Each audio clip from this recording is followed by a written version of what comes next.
you're so widely followed. DOLIKA BANDA, my goodness, where to start? Let me start with the fact that I am truly Zambian born and bred. I think because there is so little information on the ground, some have called me a foreigner, some have called me a diaspora, some have even asked, does she even live in Zambia? Does she even speak any of our languages? So just to dispel those myths, I am very Zambian. I am born of a combination of Chewa and Ngoni. I am also brought up of a combination of Achengo, Angoni, as well as a Bemba on the one side. Family issues happened, and I ended up living with my uncle, who was married to a Bemba woman, who became, to all intents and purposes, my second mother. I always tell people I was raised by two mothers, my Ngoni mother and my Bemba mother. So traditionally, historically, neni ni Mungoni. Amama nakwasoko, atete nzatu kutuparamba. On the other side, I was brought by Hope Mwansa Makulu. Very Bemba. That's my other side of the family. And so, yes, this is who I am. I was born in Chipuwu, in Ndola. When I was still quite young, my parents moved to Lusaka. We went through different places. We lived in Kanyama, then lived in Libala, and eventually ended up in Roma. So that is as Zambian as it gets. At 10, due to family circumstances, my father passed away in a car accident. I was taken in together with my 5 siblings. We are 3 boys and 3 girls. We were taken in and raised by largely my father's side of the family, amongst the different siblings of theirs. And I ended up going to boarding school at the age of 10 to England, which was a privilege and a gift from God, is the way I see it.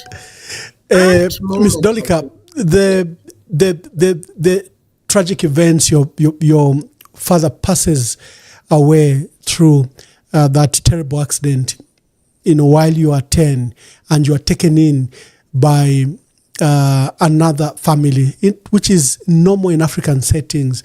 In fact, we didn't have words for orphans because there was always someone else to take up the responsibilities of parents. Now, this family that took you in, you can't speak about it casually. I think you need to spend time. Who is this uncle of yours who took you in, who literally became your parents? Okay. So this uncle of mine is the fourth president of the Republic of Zambia, late now, of course, Rupia Banda. And his wife was Hope Mwansa Makulu, and then Banda by marriage. So they basically became my parents. I always say I've experienced the loss of a father and the loss of a mother twice, because when my father died, RB, as they say, became my father. And then when my mother died, my biological mother died, I was cushioned by having my Auntie Hope as a mother. There was a continuation. It's truly when I lost these two that you feel the loss. And to your point, Emmanuel, I never felt going into that family that I was unwanted, that I was a nuisance or a variable that had not been planned for. I truly felt embraced, as did my siblings. We were embraced by that family and the various siblings, which I think is one that we should talk about when we come to talk about where are we as a nation 61 years later. I have some social concerns, and I would love us to touch on that. You may want to hear about the influence that had on me, but we can tackle that. Well, this is a conversation to come naturally. So take us through your school and college and work, then we get to the meat of the debate. So my first school was Mkandawire then, in Libala Stage 2. And then I was transferred to Northmead. And at the age of 10, I then was sent, well, RB and the family moved to the UK. He went to do his further studies in Cambridge, and I went with them. And so I then stayed in school in the UK until, oh, then I spent a stint at the convent before I went to the UK, which is now St. Mary's in Kablonga, very short. And then went to the UK and stayed in the UK until pretty much I was 24, 25, and I came back and I worked for Barclays. Um, but I was always coming home. RB insisted that we had to come home twice, at least summer holidays, as they were called, and over the Christmas holidays, if we could, so that we do not forget where we come from. So that was my schooling. The UK was interesting. I was young. I was one of, I think we were about five Black African children in that school, two Nigerians, one Malawian, myself, and I forget the fifth one. And so the bullying was there. I think people talk about bullying now, but bullying was there in a boarding school, largely predominantly white middle class children. You had to prove yourself. And I remember the first year saying, this will speak also to my character. The first year was cries and cries every weekend when you were allowed to call your parents. And RB, as we all know him, his answer to me was always, this is the way of the world. The only way that you can compete with these children is to be better than them intellectually. Let them be the person let you be the person they go to when they need to get an A in a class or in a particular subject matter. That was a little bit of toughening, but it has seen me well through life. Oh, wonderful. And that carried you well through like you're saying, the harassment probably could even have been racist because you were in UK. But your professional life, how do you then transition when you were done in school? Did you go to university or did you go dive straight into work? So I started working whilst I was still at school, actually. I was doing an internship. I'll tell you an interesting story, since this is my life story. So when I finished my O levels, we sat down with RB, and when I say my father in my later years, I truly mean my aunt and my uncle. But as I have said, to all intents and purposes, they're my parents. So we sat down after I finished my O levels, and he said, "So, young lady, what are you going to do?" He says, and then I kind of hesitated. And then he said, "Okay, I'm going out. You two ladies, you and your mother figure out. When I come back, let's have a conversation." So off he went, and we sat with my Auntie Hope, and we said, "Okay, it's a combination of fashion design and interior design." This is roughly 1975, 74. 75, 76. So he comes back, "So what have you ladies discussed?" And I said, "Fashion designing and interior design." He shook his head in a manner that only people who know RB closely can imagine. And then he said, "Right, I'm going out with the boys. And when I come back, I'll tell you what she's going to do. Because clearly between the two of you, you're not able to make a sensible decision." And he came back and he told me I was going to do banking. He said, "If you do fashion design, it's iffy, it's uncertain. If you do banking and you do well, you can always go back to your fashion design." And that is how I ended up in the finance world. And from that time, I used to work at Barclays. I worked at Barclays for the summer holidays. I did Barclays Long Acres. I was from cashiering all the way to accounting. And then I also worked for Barclays in Cambridge. And that's how the love for banking and finance came. I see. So you started your career with Barclays at the time. Barclays, Long Acres, and I was not paid. And I was not paid. And you're young. You're young, you're home for the holidays. You're working, your friends are playing, and at the end of the month, everybody gets their envelope. It was actually distributed in envelopes those days for part-time workers, and I didn't get anything. So I went to the office of the manager, Long Acres. It was Peter Armand. I will never forget his name. And I said, Mr. Armand, there seems to be a slight mistake. And he said, what's that, Dolika? I said, I haven't been paid. And he said, oh, didn't your father tell you? He said, we're not supposed to pay you. So really upset and angry, I went home. Of course, that whole picked me Oh, up so from this work. was internship. It was an internship and I was not paid. And I worked so hard. I always try to work hard at whatever I do. So when we got home and he came home eventually, we had this conversation about why I wasn't paid. And he said, but why should they pay you? What are you bringing to the table? You're an intern. You have nothing. You're learning at their expense. You have a home. We take you to and from work every day. You're fed. Why should Barclays pay you? They are doing you a favor. That was another big lesson. Wonderful. And so did you take up any university education, or from Barclays you began your path to these international financial institutions you've worked for? From Barclays, I actually then went and did my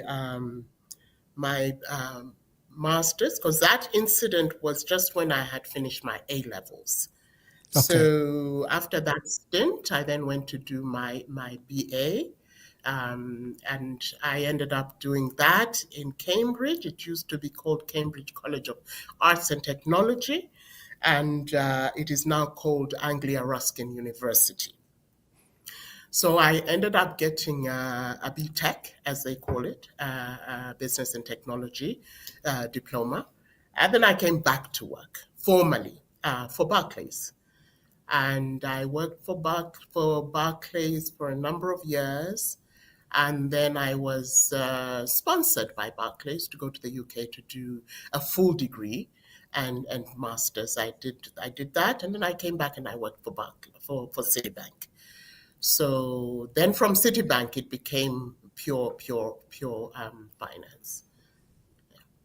And from there, after Citibank, I was actually then I came back to Barclays. After Citibank, I did a stint. From Citibank, I went to do my master's. Then I came back to Barclays. And for whilst I was at Barclays, IFC was recruiting for the region. And they approached me. They didn't have an office here. They had an office in Zimbabwe. And they approached me and ended up working for IFC, which was the longest serving employment that I had in Washington, D.C. Your brief role internationally, IFC and others, speak to that quickly.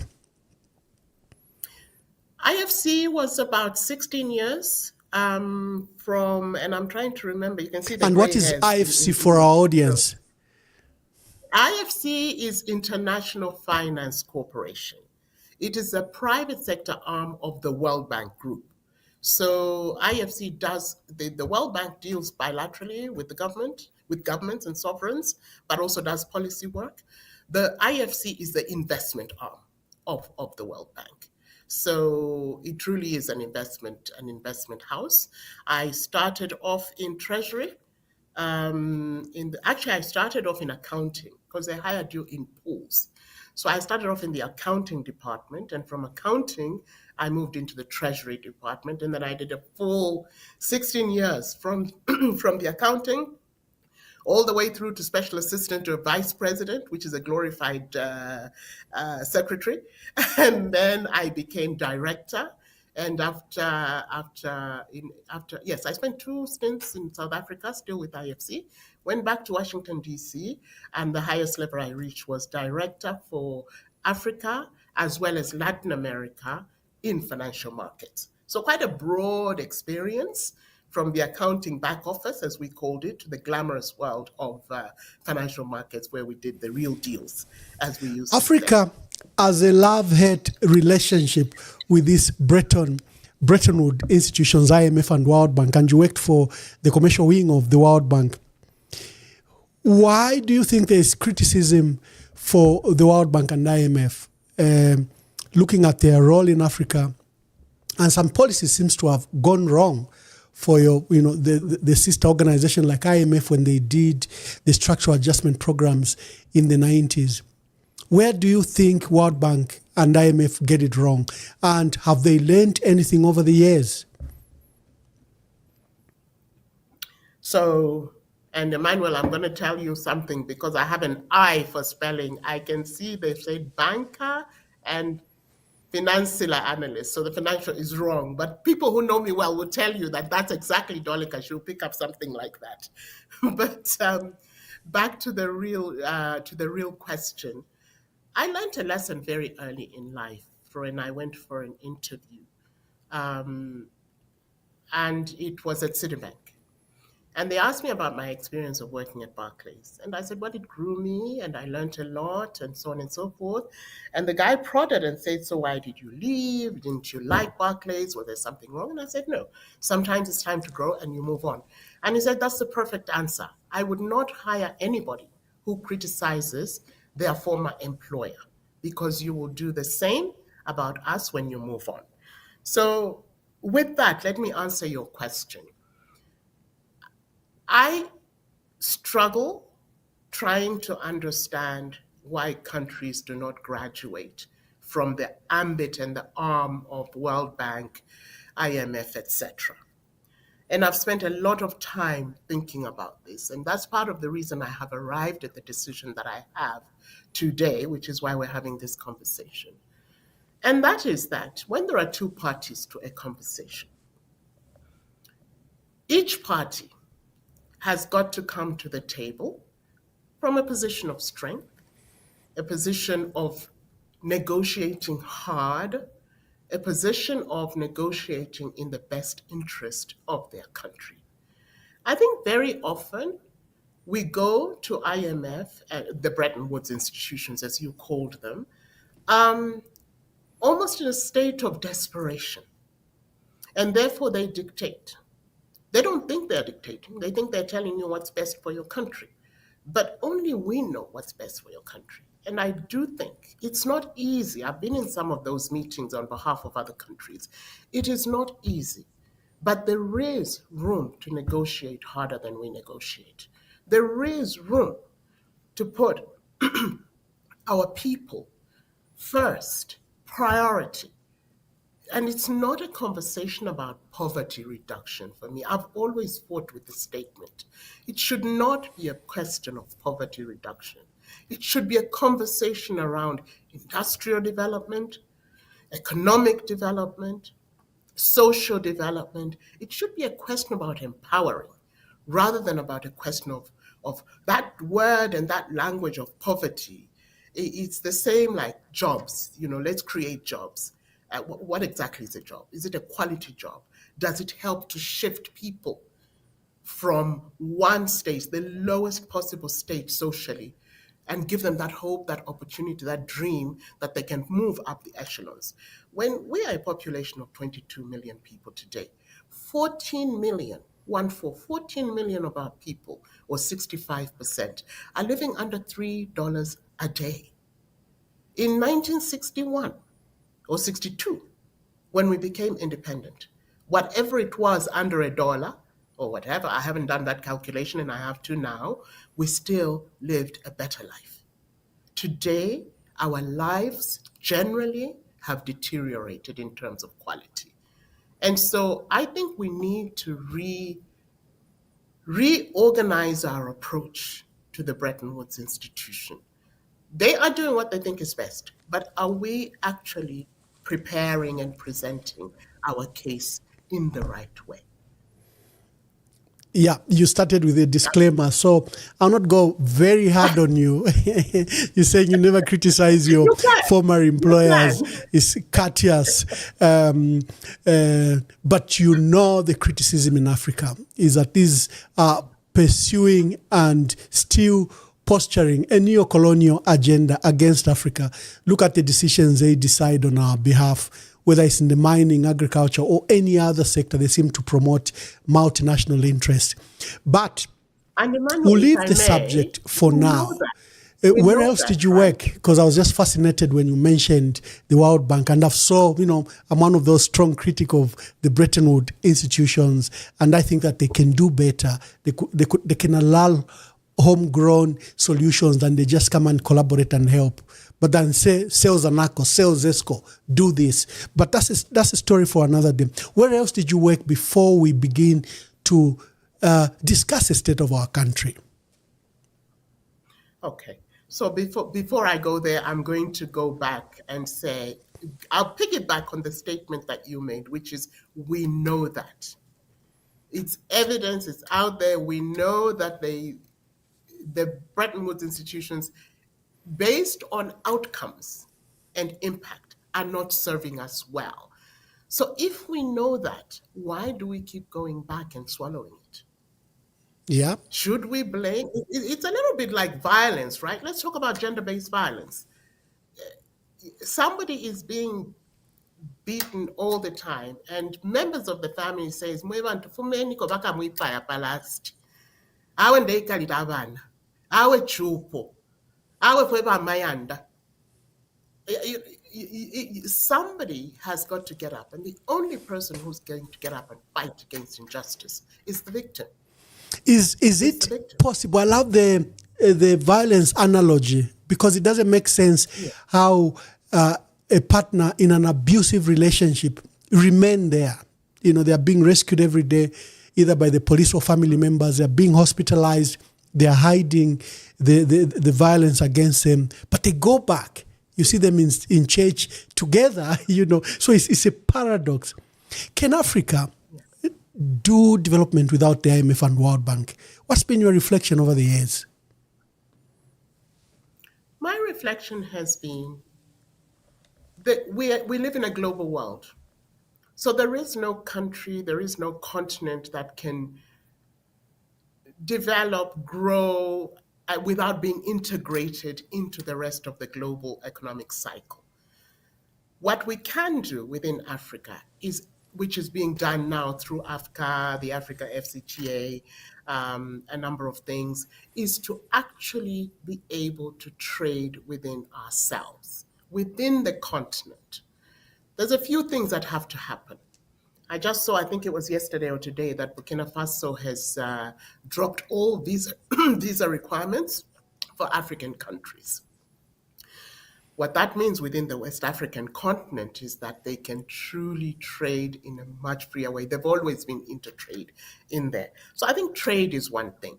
Why I need a passport that takes a visa that takes a whole page out of my passport to go to Ghana or to Nigeria, I don't know. Those are the things that hold us back. Let us move freely. Let us allow our people to move freely. It's not always criminals who will cross these borders. It's also industrious, entrepreneurial, business-minded, challenge-spirited people who will take advantage of this thing. That's number one. Number two, for southern region, particularly the southern region, there is a rail system. And I know now the governments in the region are talking about revitalizing that rail system so that we will be revitalizing, rebuilding in some cases, new building, but integrate travel through rail that will take trucks off our roads, that will not to disturb you, Miss Banda. Sorry, in 2018, I was privileged to have been at the African Union. We adopted the African Union protocol on free movement of persons, and our colleagues in West Africa have done very well. They use the same passport, they freely move without a visa across ECOWAS, and we're trying to roll this out.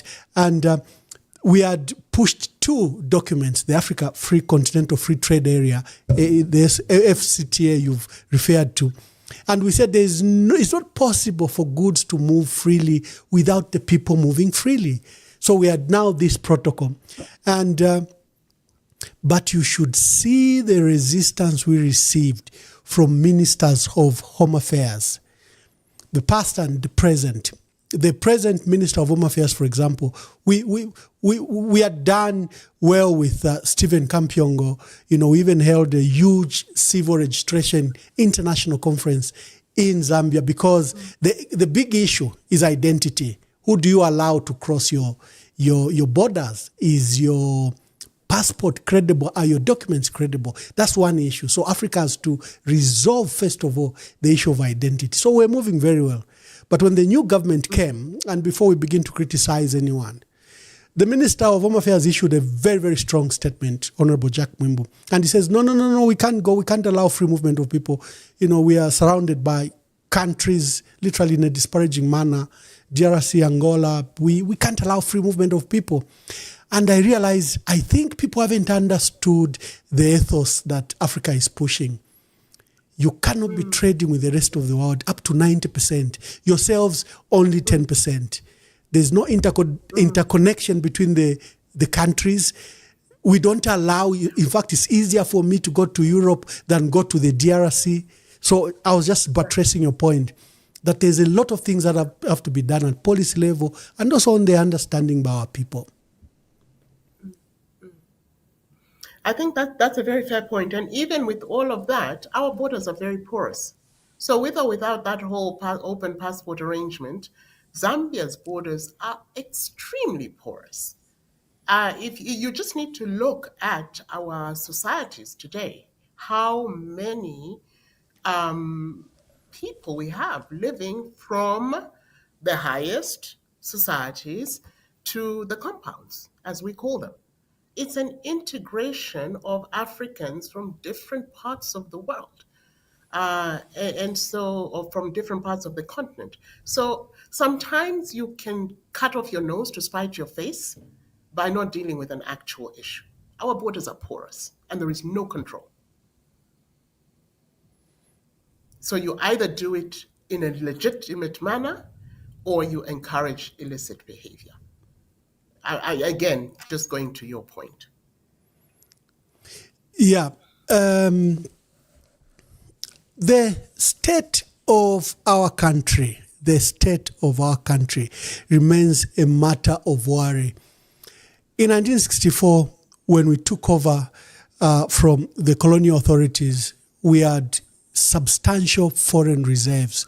We are among the three top economies in Africa. We're far richer than Singapore, South Korea, even China, GDP per capita. We're better than many countries. But 61 years later, we are among the sixth poorest countries in the world. We are among, again, the top 10 most unequal countries in the world. We are bottom in everything. The number, the statistics on unemployment, on poverty, on diseases are not good. We are just bottom. What went wrong? In your analysis and dealing with development and development tools all the time in trying to help countries across the world lift themselves out of poverty, where do you think we went wrong? What did we do right? What could we have done better? Yeah, that's a painful one. And this journey, I keep telling people that it's a journey that comes from being brought up in a home where politically, as all politicians, some may have loved him, some may not have loved him, but we knew him as a father. But even as a father, he consistently and constantly instilled in us a sense of responsibility. And that sense of responsibilities for me, translates to this question. Have we done, as you said, almost 61 years later, if that young cabinet, freedom fighters, they were young, they were aspirational, they had big and bold dreams for this country, for my generation and the next generation and the generation after that. Can we honestly stand today and say we have done and honored the service of those founding fathers and founding mothers? I personally, and I think I speak for many, I would not be the first to raise my hand and say Mr. Kaunda, Mr. Chona, Mr. Wina, Mr. Kamanga, Mr. everybody else, and then the ladies, Mama Kankasa, Zeni Anjovu, and so on and so forth, I would not be able to say, this is the country you dreamed of. I would be ashamed to stand in front of them because I am a product of this education system, this health system, this housing system, this social system, this cultural traditional system, this economic system. I am a product of that until I went to boarding school. There are some who didn't go to outside like I had the privilege to go. They still look like me, walk like me, stand like me, think like me, dream like me about this country. We're a product of those. And so we should have done better. We should have done better. You asked me what went wrong. I, I'm not a messiah, but let me take a stab at it. I think economically, I think even that first group were great as leading us out of colonialism. Maybe they stayed a little too long. Theirs journey was a journey of fighting for our freedom, holding us together, one Zambia, one nation. And up to a certain point, I think the economic side of things, they reached their point of what should I call it, where they couldn't carry it anymore in the 70s when oil prices crashed, copper prices came down. Maybe they didn't have the appropriate skills to manage those crises. Nonetheless, we could have built on that. So I think economically, we went from a beginning that was, Zambia was industrialized. Huh? And I don't think we should say it was Kaunda's policies that went wrong. First of all, it wasn't Kaunda on his own. It was the policies of that era and the unique crew. Those policies were not wrong. It was the management of them, the leadership of them, and the governance of those institutions that after a while started to deteriorate. So many of us will remember Mwinilunga was pineapple, Chipata was bicycle. I don't know why Chipata was Just to support you there, in fact, in Southern and Eastern Africa, other than South Africa, we were the most industrialized and the most urban country. We were doing quite very well, actually. Yeah. So somewhere something went wrong, and I think it was the management, Emmanuel. I think it was the management. Um, we had Livingston Motor Assemblies. Lusaka had textiles. It had different things. So every province was an economic hub of some sort or other. Southern, we had sugar, which is still there, but every province had an economic hub around which it was anchored. So even the urbanization that you see today, had that been properly managed and properly structured and so on and so forth, we probably would not be suffering the urban poverty that we're suffering today, the heaviness on the infrastructure, water, electricity that we're suffering today. So for me, it was a lot about somewhere along the way, mismanagement. Whether it was deliberate or intentional or just by sheer naivety, I don't know. But today we know that governance, leadership, vision, building upon a foundation, these are the things we should be thinking about now. This is the conversation we should be having. I look at the papers, our conversation is around individuals. Oh, so and so has done X. Oh, so and so has done X. We are so preoccupied, and this is not a generalization of everybody. I don't mean to insult anybody, but generally, even I find myself when I'm reading the newspapers that there's very little substance that is discussed in those papers. By comparison, pick up a Kenyan newspaper. And what you will find is analysis of the financials and so on and so forth. We need to change the way we're looking at this country. I love this country. And everybody who's on this call is on this call, not because they love DOLIKA, maybe they hate DOLIKA, but because they love Zambia and they want to change the narrative. They are interested, invested in seeing where do we go from here. So whatever went wrong along the way, Emmanuel, we have reached a point where we are very well aware of what can go right. We're not even able to ride the copper price today, the commodities price, cobalt copper, because we allowed industry to just stagnate over the years. We need to plan, we need to have a vision, and we need to do contingency planning as we go along. And we need to make use of every talent that we have in this country or that is Zambian talent outside of this country. We have incredible people, incredible knowledge. But because of some of our thinking, generally across the years, over the years, we would rather put somebody in a drawer because they don't come from the right tribe or whatever it is, I don't like them, than use them to build this country. We have to change our narrative and our attitudes. Indeed, I admire what China has done.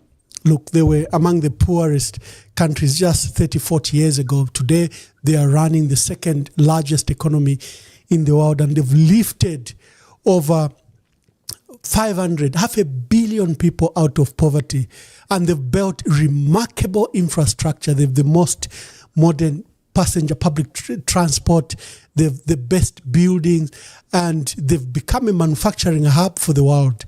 They've overtaken everyone that was highly industrialized, Japan and others.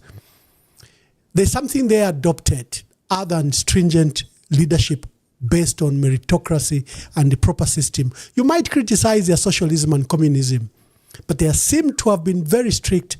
And then the adoption of the participation of the private sector in their economy seemed to have been a spark to bring that massive development we see China and this growth.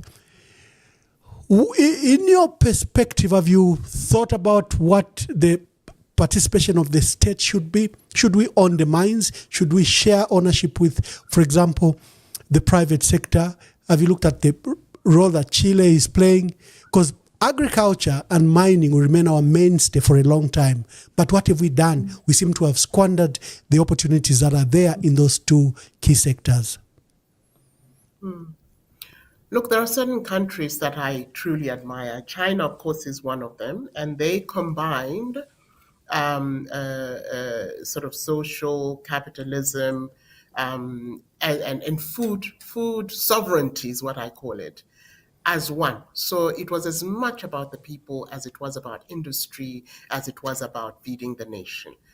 And they continue to do that, by the way, which is why they're acquiring tracts of land in this country, amongst others. So China is a big one to follow. Singapore is an amazing one to follow, Lee Kuan Yew. Dubai and now the United Arab Emirates, another strong one to follow. Taiwan. What was the leading thing there was, what strength do we have and what strength do we not have? So what weaknesses do we have? Let us play to the strengths that we have. Sometimes it's just intellectual capacity, the children, the education. Chinese education, even today, the children are learning motor skills, so they don't have time to go outside and play.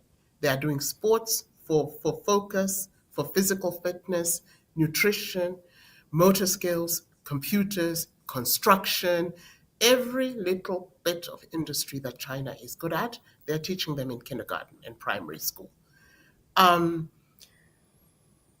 But if you see what is common amongst all these, number one is a truly visionary leader, sometimes called crazy. Mao Zedong was called crazy. Deng was called crazy.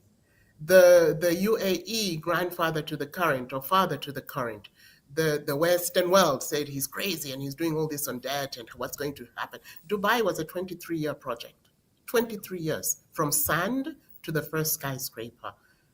And Lee Kuan Yew, they sent their people to the Western world to learn the skills. It was reverse technology. They came back and they invested into their country again.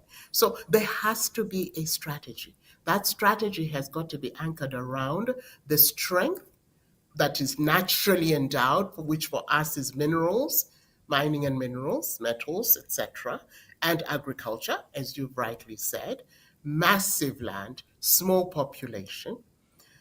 I think we should not ignore tourism. These three can change the fortunes of this country such that we can become under $3 a day to even under $10 a day. We have a $30 billion GDP today. we need 80 billion to 90 billion to put us at $10 a day if we remain at the current population. So I think planning, visioning, using playing to your natural strengths as a country, using You've every just said resource. something very remarkable there, that our GDP is under 30 billion and our aspiration should be in excess of 80 billion. Because even if we double it to 60, we still will not make a dent. In fact, China and Singapore, sustained economic growth of 10% consistently for 30 years to see what we see. Have you taken time to read our national documents, our national development plans, whether it's fourth, fifth, sixth, we are on the eighth, the visions like Vision 2030. Have you taken time to look at our national documents? That should be the basis of our development. I find them very understated. Our ambitions are very little. Let me give you an example. We are in SADC and we are at the center literally of Southern and Central Africa. We are surrounded by 400 million people and we are landlocked. I'll use landlocked. I know people want to use landlocked, but we're a landlocked country. But our aspiration is to grow for food for 20 million people. And then we cry when the food is taken over across to the DRC. It's just inevitable if there is a large population in Lubumbashi and they are not farming, that they'll look for where the food is. We are deploying ZNS to kill our people who are trying to sell 3-4 bags. Instead of thinking that, instead of planning on our agriculture sector to grow food for 20 million people, why don't we plan to feed the entire region, 400 million people? Look at Ukraine. They go to war with Russia, and the food prices are disrupted across the world. One small country that have half the year in snow grows food for the rest of the world. What about us? Have you looked at the national development plans, and what is your view about them? I have. And I was on a call yesterday and somebody said, Miss Wanda is dreaming in a pretty sarcastic way. And I said, of course I'm dreaming. We have to dream. We have to dream big and we have to dream bold. And we have to dream like we've never dreamt before, because you don't want to be sitting where we're sitting today in another 5 years or 10 years. So, look, the development plans, yes, I've looked at them. I actually think fundamentally the desire is correct, but I think even if I look at the policies, our national policies, just for example, the ones that govern the municipalities, um, those policies apply. It is the numbers that you attach to. It is the vision that you have around them. It is like we just said. I think we are agreed. Let's be proud of a 6% GDP. It is proud if you look in retrospect because you were at 3% or at 2%. But there's nothing to be proud. I said this in my TED talk, I don't know, 10, 15 years ago. There's nothing to be proud of about a 6% GDP when your population is growing at the rate that Zambia's population is growing.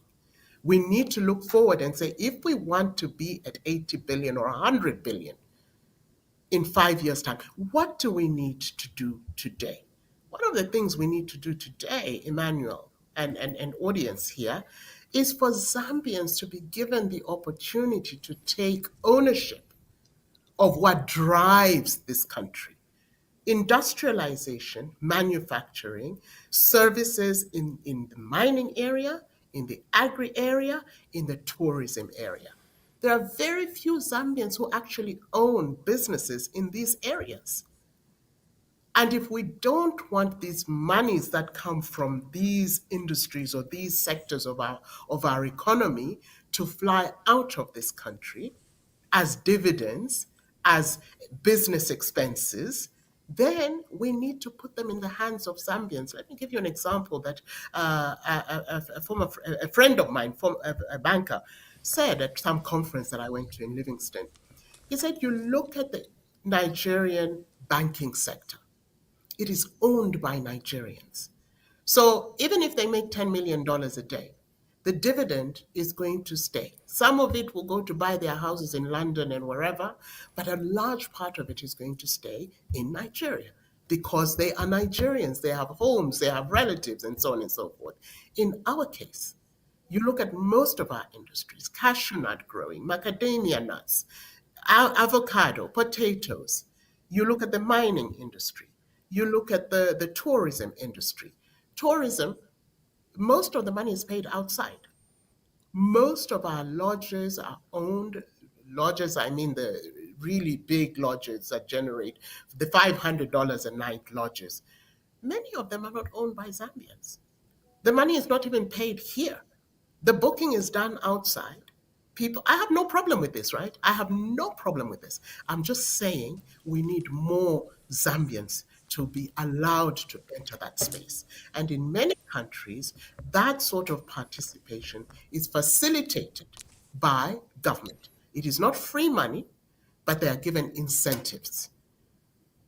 How many Zambian business owners have been given incentives to do their business? Tax incentives. Very Yeah, few. correct. So Our you need to economy is literally owned by foreign entities. There was something that brought an array of hope that because you have a foreign owned economy, you need to control their proceeds, especially for exports, especially the mining sector.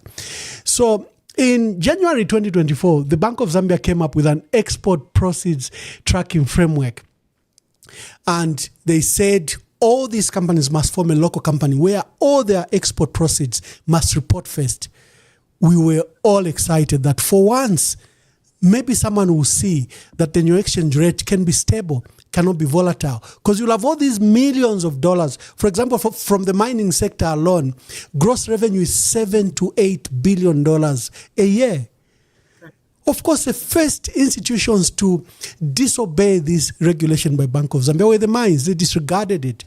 And we have been very strong. There's a gentleman called Yusuf Dodia who's been berating even the Minister of Finance to say if there's any way to begin to stabilize our economy, it's this framework. Just support it and make sure there is total compliance. Because if you have an economy owned by foreigners, all the proceeds go abroad, and they'll just remit to you very little money for your salaries and recurrent expenditure.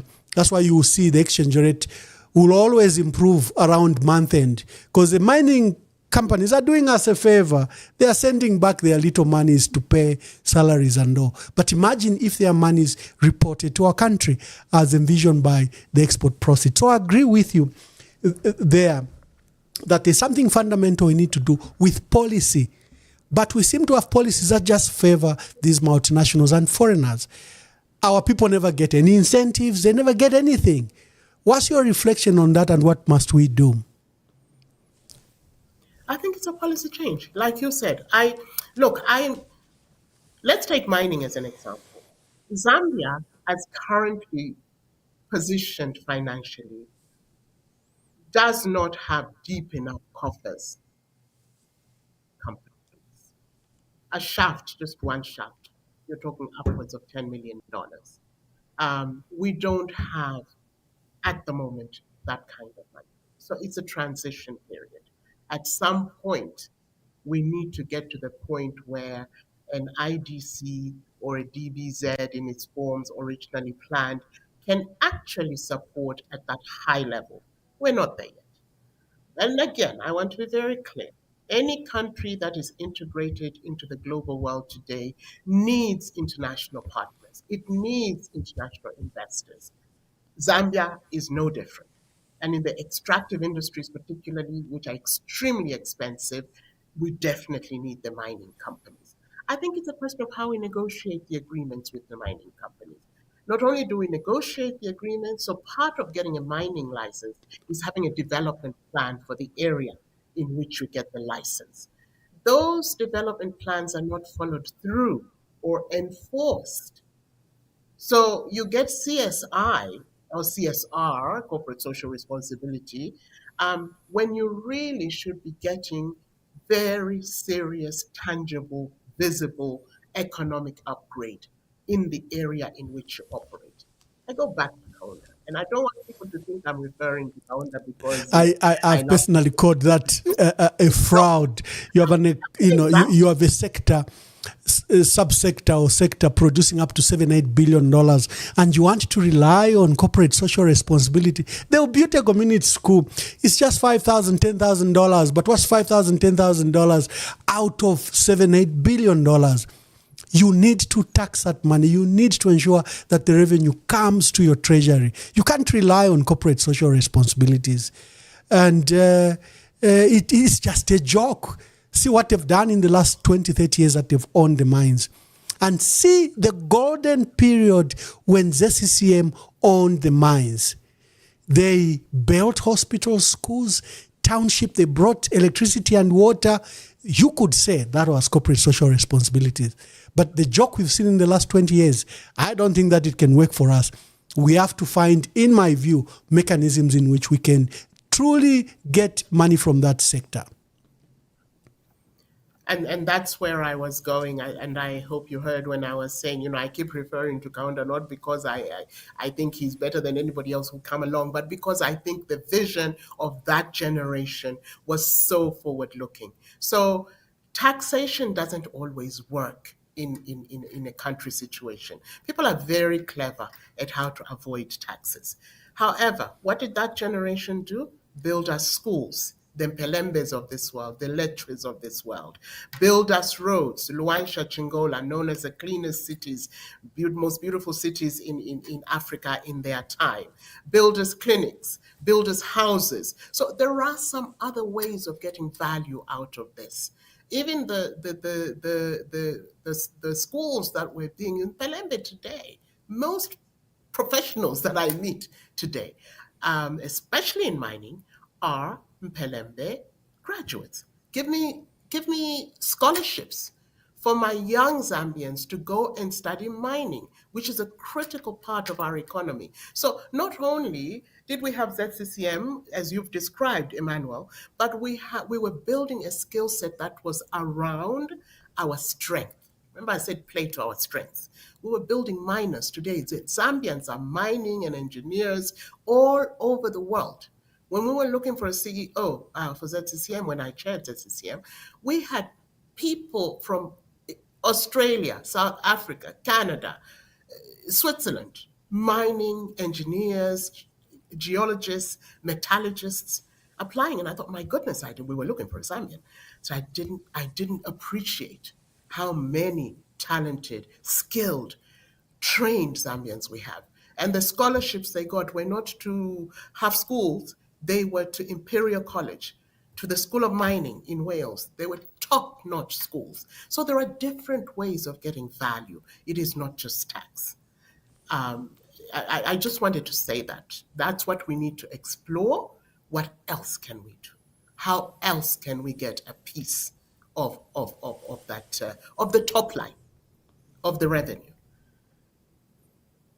The picture, before we go to the next phase of our discussion, which is we've identified, I think, policies, we've identified leadership and leadership failure. We now go to solutions, what needs to be done. And like you said, there are many people who know what needs to be done. But first of all, they're excluded from the political process. The environment is extremely dirty. The players are ruthless.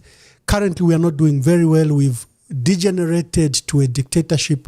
Institutions such as Parliament, Judiciary, Electoral Commission of Zambia have all literally been hijacked by the executive and by the president. You have people living in exile, like myself and others. You have human rights abuses. We are being cited every day, something that was not there. We are not sitting pretty. We are making news for wrong things, witchcraft, or the biggest outbreak of cholera. We are not sitting pretty as a country. Clearly, there's time to change. And people like you appear to be drawing the line in the sand. You are comfortable. You probably have one of the best pensions. You can live across the world, but you are coming back to Zambia. And you think that there's something you should do for our country.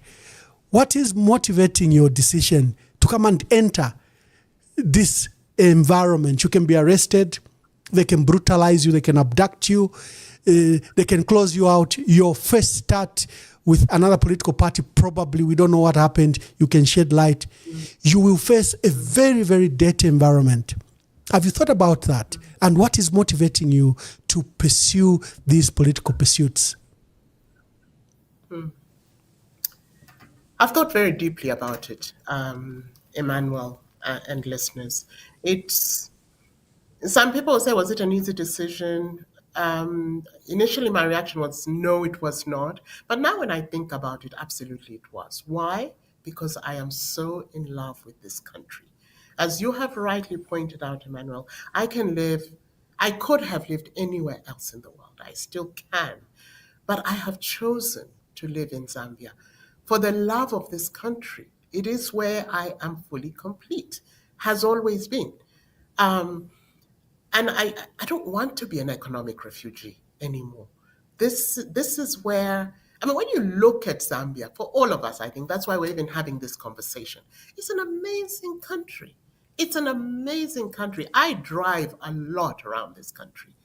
I prefer to drive because you see people that are so industrious. You see nature that is abounding beyond measure. You can cross borders without hitting any major mountains or anything. They're just nicely viewable.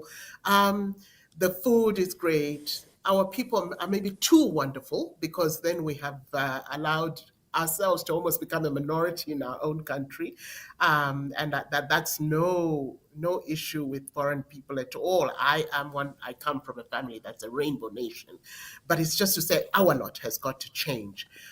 So for love of this country, I felt, and love is not, it's just easy, it just happens. You will encounter issues along the way, but it's the love for the country that keeps you going. That's number one. Number two, I believe in a French,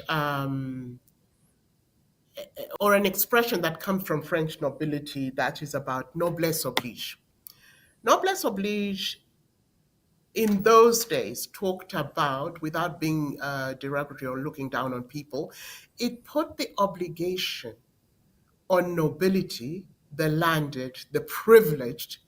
It put the obligation on that group to look after the people that were below them. So it's a noble obligation, if I can put it into English. There's a lot of that in me, and that comes from my upbringing. In our house, both in my parents' house, my biological parents, and in my adoptive parents' home, people came first. We would not go to bed until everybody in that yard had eaten, from the head of the house all the way down to the garden boy or the guard or whoever. Everybody had to eat, and we didn't cook for anybody in a separate pot. Everybody ate from the same pot. So that sense of giving back and being responsible is very strong in me. Number three, I have a huge family, Emmanuel. I have a huge family, and you can imagine it's doubled the size of the family because of my upbringing between these two different homes or families. And so, not all of them are going to cross borders and go to England. Not all of them are going to go to South Africa. Not all of them are going to go to the US. In many cases, we're not even wanted in those countries unless we're coming with a check. And so, you think, am I forever going to be the social system for my country and my people? No, that can't be. And the statistics, that's number three. Number four, the statistics you mentioned. Zambia was a beacon. It was a beacon in the 60s through to the 70s of the region. We were involved in the freeing of South Africa, of Zimbabwe, of Namibia. We were the first and continue to be a country that transitions governments and leadership with no bloodshed. We have so much that people envy about this country. We were the beacon, the example of good. And I have seen that deteriorate. I've seen it deteriorate economically, socially, politically. Our social system is broken down. I have in my family, and I'm not the only one, several, not one, several nieces and nephews who are using drugs, They are bunking school. We had one death in the family, 32 years old, Oh, Miss Dolika, drug the related. scourge of drugs, and for me, that's my frustration. We don't seem to be paying particular attention. The drugs are stealing an entire generation of young people, and like you are saying, we are all either affected or personally dealing with it. The trouble is, no one seems to be dealing with the matter. We have DEC that's just preoccupied with something funny. No one is arresting the drug scourge that has invaded our country and is stealing our youth. And coming to the youth, we are a young country. We have the youth bulge. The biggest dividend should come from our young people. There seems to be no youth-focused programs. If the youths are the majority, then the youths carry the burden of the country. What are we doing to resolve the issues around young people? What are your thoughts there? There are, Because for you, the yes, World Bank, credit to you, for the World Bank, I love their theme that young people should be either in school, in work, or in entrepreneurship, but they should be occupied, because lack of that will, for example, bring the drug scourge we are dealing with, where we have family members that are junkies. yeah, yeah, yeah.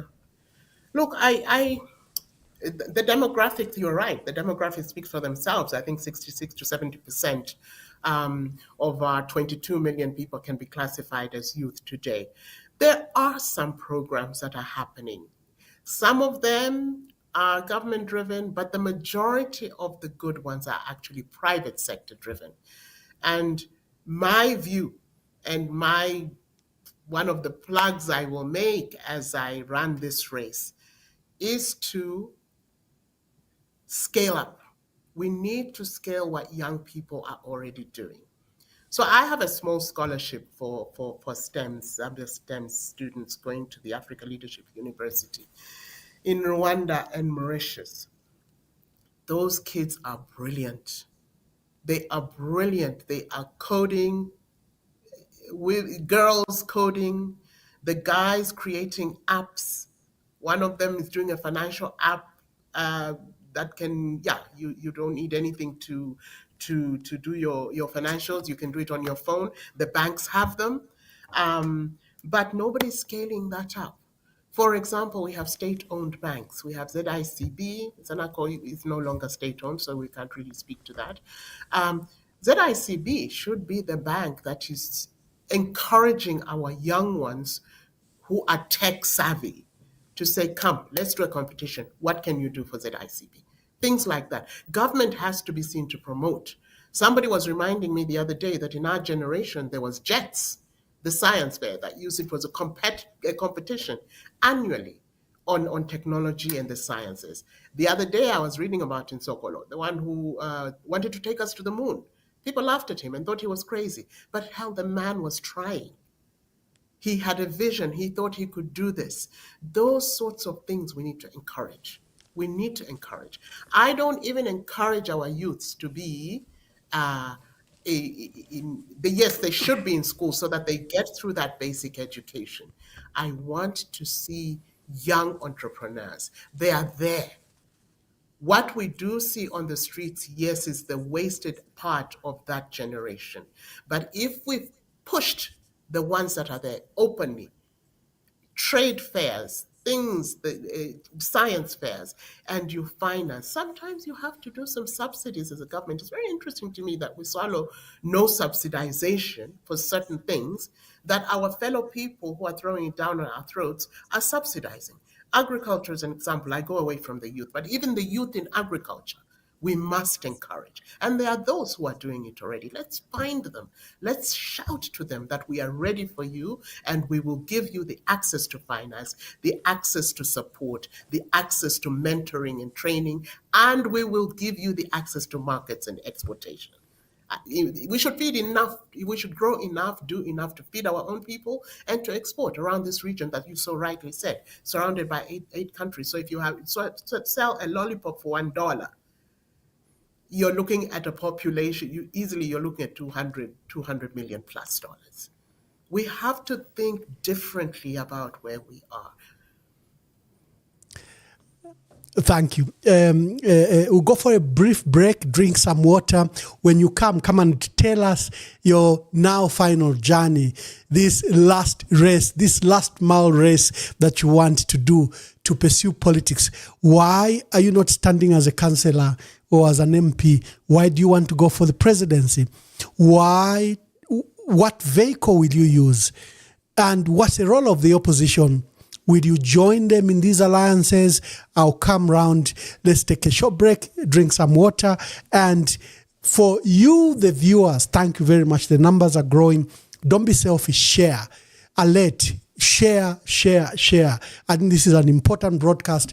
We have DOLIKA BANDA, an international banker, international financial analyst. She sat on many boards. She has decided to pursue politics and probably participate in the 2026 elections in the form of likely the presidents, but we'll hear from her what she will say.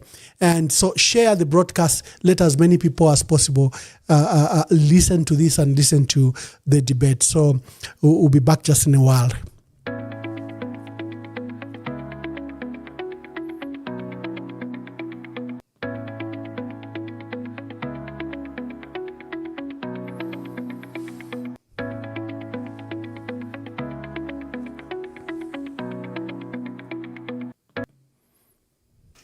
So we urge our citizens that they remain calm. We can see light at the end of the tunnel, and that tunnel is now becoming shorter by the day. As we speak, we now have unprecedented rains in the last maybe 2 decades. And with those rains, yesterday Cabinet was informed that load shedding is likely to begin to diminish by June 2025.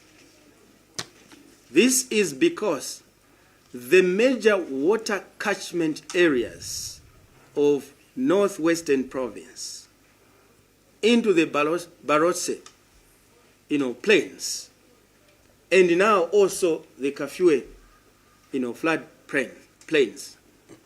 Water takes 3 months journey to move from Kaleni Hills, from Chavuma, into Victoria Falls, into Kariba. 3 solid months. Water moves very slowly in the plains because it's flat. This water which you see when it rains here in Lusaka, we are going for work at ZNBC. Then you find that water is running fast. It's here in Lusaka. But the water needed to change the electricity situation or the water level situation in the Kariba or Kafue Gorge, upper and lower, or Iteji, moves very slow because once it gets to the plains are flat, so water velocity for overland flow of water is reduced. And that is why the experts have said they have not yet done a full measure because they are waiting for the water. But their projections from their readings at their reading stations in Chavuma and Victoria Falls, and I think there's one in somewhere in the Western Province, indicates an exponential rise in water, but they are not yet speaking with certainty because they believe in empirical data. I'm also aware of the electricity problems that Zambia is facing. But despite the problems that we have with the supply of electricity in Zambia, you still supply us with electricity. Again, you would have said, we cannot sacrifice our power when we have shortage. But you still give us. Katima Mlilo town, where I come from here, is supplied with power from Zambia.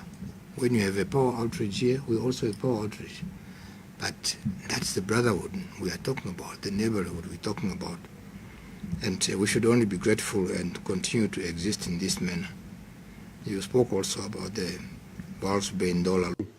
Or the water level situation in the Kariba, or Kafue Gorge upper and lower or Iteji moves very slow, because once it gets to the plains are flat, so water velocity for overland flow of water is reduced. And that is why the experts have said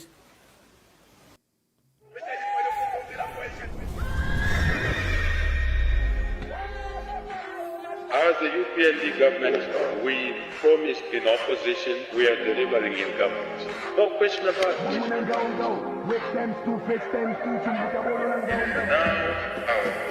honor and privilege to declare this fifth session of the 13th National Assembly officially.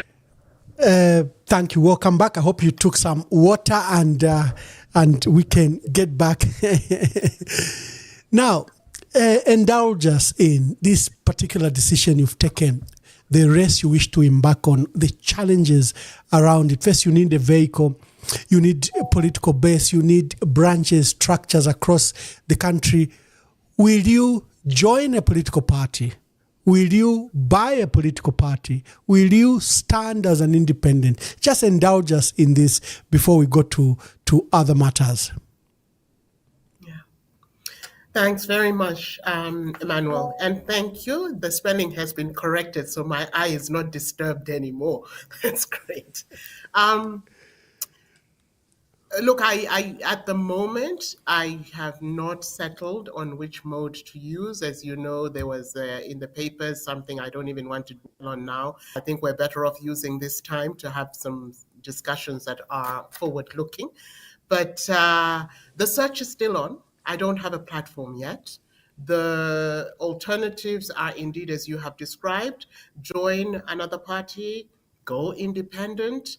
I think when your moment is your moment, it's your moment. I am not intimidated about the usual things that intimidate. Oh, you don't have a party structure. Oh, you're too late to enter the race. You know, we are very good at discouraging. That's the point at which somebody said DOLIKA BANDA is just dreaming. But if I'm part of the dialogue and we can have a conversation like this and we can challenge this kind of conversation, then what's so dreaming about that? You know, when you have that passion, go for it. Don't worry about the person who's telling you it's too late for you to do your PhD. No, if you've decided it is in you and it is driving you and you're feeling really passionate about it and you feel you can make a significant change, a significant message by doing that, then go for it. And this is where I am at the moment. This journey has started. The train has left the station. I don't have all the pieces together. What I do have, Emmanuel, what I do have is that what is in my heart, what is in my vision, and what is in my mind to do. And with that, I'm going to give this place the best possible chance that I can. And at the end of it, I'll be able to say to myself, DOLIKA, you tried it and you won, or you tried it and you didn't. Let us recalibrate. Good mindset. When you hear, now you have to get involved with the state of our country, the state of politics. You have to follow daily trends. The president, I just played a video there, and he just delivered his national address. His last address is a fifth session address a year before we go to elections in August. He gives a hopeful statement that the country has a right leadership, is on a proper trajectory. He says statistics like the country is growing at 6%. He's fixing issues in the mining sector, agriculture. Tourism numbers have jumped from 500,000 to 2.1 million. We seem as a country to have arrived from their perspective. But of course, our narrative the last 60 minutes demonstrate otherwise. It appears we have two realities. One, that the narrative that government is pushing, or figures and numbers that have no common relation with our people. And the need to change. In fact, many people are saying the next year's elections are so serious and fierce that it will be like getting independence afresh. Some young people are calling it independence 2.0 because we had independence 1.0 in 1964. The state of our country is worrying, but the people in charge of this, don't see the crisis that you and I and most of our people see it. The UPN will say we don't even need to change. They are saying, in fact, Ichilema should stay up to 2090 because he's doing the right thing. When you hear that narrative, what's your reflection? My reflection is, first of all, I listened to that speech and I read it. The historical celebration, I think, allow people to celebrate. They have shifted GDP. They have shifted the production of mining, not as much as one would have hoped, but it has shifted. The piece that I was very interested in is the forward-looking piece, what they will do in the next 5 years if given the mandate. And that piece is, I think, what we should hold people accountable to. How are you going to do it? How quickly are you going to do it? What KPIs will you use to measure progress? Will it be weekly? Will it be monthly? Are you going to publish it so that we, as private sector, we, as citizens of this country, are able to go onto a board and say, this KPI has been reached, this KPI has not been reached, and you tell us why. It is to hold accountable. The past is the past. I'm not going to dwell on that. I want to see a country going forward where we do what we said we would do. This is important. We get promised all manner of things by administrations, current and prior. And it is a question of how are we going to hold people accountable. And for me, this is dependent on two things. It is dependent on our citizens taking ownership for their citizenry and our rights to go and ask a councillor. What I was in Kalikiliki, was it Kalikiliki? The garbage heaps. We are living in two worlds, Emmanuel. You're right. We're living in two worlds. And when you live in these two worlds with the kind of gap that you have, 14 million people who are hungry and probably angry out there, we are not safe in our glass houses. We're not safe. We need to deal with this situation. And for me, that address and the forward part of it addresses the social ills, and I want to be convinced that this is going to be delivered upon. And the only way that that can happen is the second way. So I mentioned citizenry. We have to ask for our rights, people. You don't have, I don't know why we're so proud that we have an injection for cholera, a vaccination for cholera, and I forget the other thing to do with cholera. Cholera is just, the source problem is filth, unhealthy living, dirt. Let's attack that. Why are we not picking up rubbish? And why, when we do pick up, are we allowing people to create dump heaps? You drive to the Eastern Province now, you drive to the Southern Province, because I go Livingston, Botswana, etc. As you drive, first of all, things we never used to see, the trees have been cut, coming all the way to the road, and all you see is dumps of rubbish. Why do we live like this? This is about us as citizens as well. This is not a government issue. Government should hold us to account when we do that, but we should hold ourselves to account.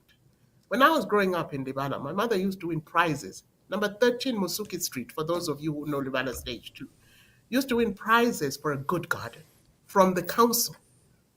Where did that go? When did we become so uncaring about ourselves and about other people? So the citizens, we've got to look inside our hearts, and we've got to send this message in our families, amongst our friend circles. It is not okay to throw paper wherever you feel like throwing it. It is not okay to do Imbabula, Notuntemba on the corners of residential areas. It's not okay. There's a part that is in us. There's a part that says, how do you then expect me to make a living? That is the question we should be asking ourselves as citizens. And then take it to government, say we need this report. The second part of it is the opposition.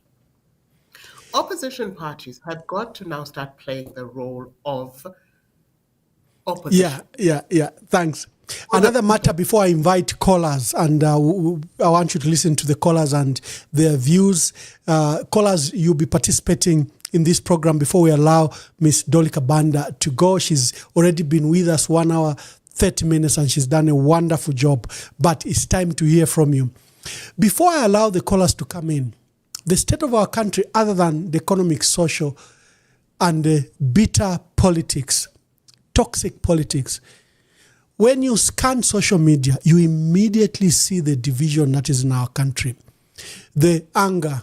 And I love your assertions of 14 million people, because that's to the extent to which our poor people are. If you have poverty levels as high as over 60%, you are not sitting pretty. The other percent, you are not well, because the country can go to flames immediately.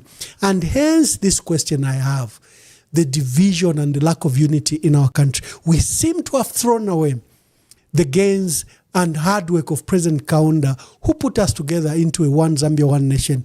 He, like Lee Yuan Kwan, he even began to design how we should marry one another. I say this because if you Tumbuka, you are Ngoni, and you finish grade 12 and you are being employed in the civil service, as a young person you were sent maybe to Northwestern Province, to another province you don't come from. The intermarriages were planned by Dr. Kaunda. He literally engineered the national unity. It was a project at the core of national development. We seem to have lost that.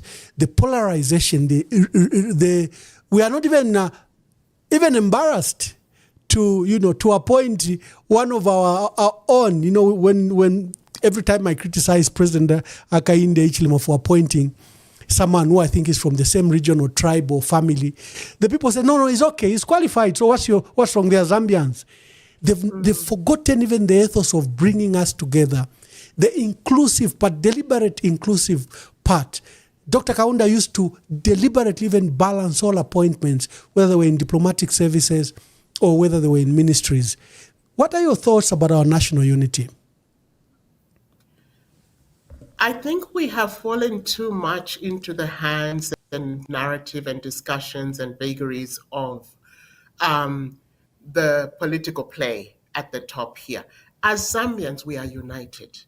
In my family, Emmanuel, we have Lozis. I have my nieces and nephews. I have Lozi, I have Bemba, I have Tonga, I have Tokalea, I have, of course, the whole bunch of the Eastern Province. And so for me, it's very difficult to say, I don't like this tribe or the other. But we have allowed this to become this big cloud that is now hanging over our heads. And I think it does a disservice to the people that we are, to the country that we are. And I agree with you. It was called tribal balancing in the professional space. That is professional movement of civil servants. And that's why we ended up having BANDA, Musonda Tembo, those kinds of things. Somebody will tell you, oh, I thought you were Bemba. That's not. It doesn't change our lives, and we must stop and we must think very seriously that perceptions, what has happened today, whether someone is qualified or not qualified, and some are my friends, my very dear friends from childhood, and yes, they are qualified, but perceptions when you are in a country with 73 dialects, the predominance of a single group in obvious offices, that just makes perceptions not acceptable, makes people start to think all manner of negative things, results in conflict that we don't need to be having when we're trying to grow our country. And this is on both sides.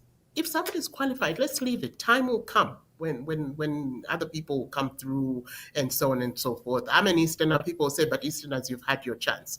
On the Bemba side, I get it, but Bemba, they've had their chance, so it is now our turn. And I think we need to get away from this mentality. Zambia is one. Zambia is one. I agree with you. We are united as families, but we've introduced tribalism, regionalism, nepotism at political level, where we are giving these opportunities that should be fairly distributed to all countrymen, in abusing that issues of tribe and region. And even our politics, you know, political parties are arranged around regions. We truly need to come together. That the political party should have a nationwide appeal, looking at just on your merit. So let me invite callers, and let's hear what the callers will say. Callers, it's time for you to, Madam DOLIKA, I didn't ask you. The Attorney General says Zambians are just lazy. And you said something, something very fundamental. You said Zambians are industrious. Wherever you meet them, they are somehow working. And I will bring you in to come and answer this. But this man says Zambians are just lazy. They would rather eat well. And he put it in a general term that Zambians are lazy. He holds a very senior position. He's an Attorney General. You expect him to apologize or his bosses to reprimand him. The matter has gone quiet. Let me take some calls.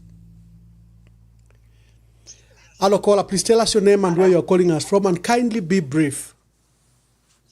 I will remain anonymous. Anonymous? Good evening, Mwamba. Thank you. Yes, please.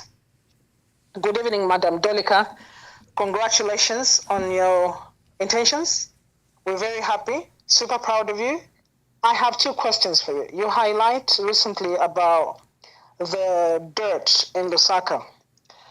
We're looking at Lusaka today, the traffic. You visited Kalikaliki, I visited Mtendere, and it's the same story you're talking about, the dump sites.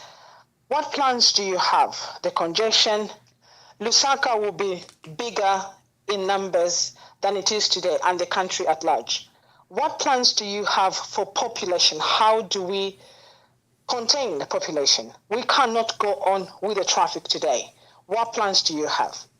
You are also very keen on to seeing the younger people prosper. You have spoken very highly of them. What are you planning to do when it comes to energy? Thank you very much. Okay, callers, please, this is your time. Please call. Do not call at the last minute when I'm about to release Ms. DOLIKA BANDA. Call now. You have the numbers on the screen, and let me hear your contributions.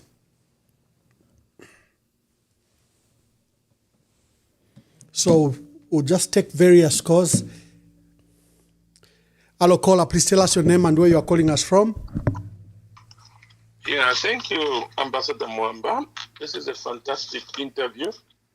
Good evening, DOLIKA. Yeah, she can hear you. Yeah, I've got only a few questions, Mwamba. I'm not going to stay longer. Yeah, DOLIKA, you mentioned about, and by the way, you seem to know what you're talking about. And I believe it's ideas that build the nation. And you've got fantastic ideas. So you talked about IMF. You work for World Bank. You talked about IMF and just about you talked about negotiating with IMF or the World Bank in the best interest of our country, and that's patriotism. On the current debt restructuring, do you think it was done in the best interest of the Zambians? And if you were the president, what were you going to do? Any alternatives that you could have done? And then second, African Union, you talked about Africa. Africa is not united, not even SADC is united, you know, and at the moment, African countries are actually joining BRICS, and they want to join the currency. Instead of talking about African Union and having one currency, what do you think should be done? If you became a president, what should you do, you know, to make sure that African Union becomes a reality? Because it's been going on for over 60 years now. And then my third question, you talked about the mindset, you know, of Zambians. We need to change our attitude, our mindset. As a president, what would you do to change the mindset of our politicians and also the mindset of Zambians so that we can develop as a nation? And then the other issue was on diversification. You know, we can diversify into mining, agriculture, and tourism. But I've got an issue. As long as we don't harness our mineral resources, we will never develop, because even the money we need to diversify into agriculture and mine and tourism, we need to get it from mining. And then all the money, all the dollar sales of the mines, they are going abroad. What would you do as the president of Zambia? Because I've worked for big companies. I worked for BP Africa in South Africa, worked in Treasury. Not at one time did BP repatriated the sales. We only repatriated the profits after declaring, after the financial accounts. So why is it the mines? Why are shops like ShopRite and all these African companies, they repatriate the sales the following day? What would you do as a president to stop that? Lastly, but not the least, SMEs.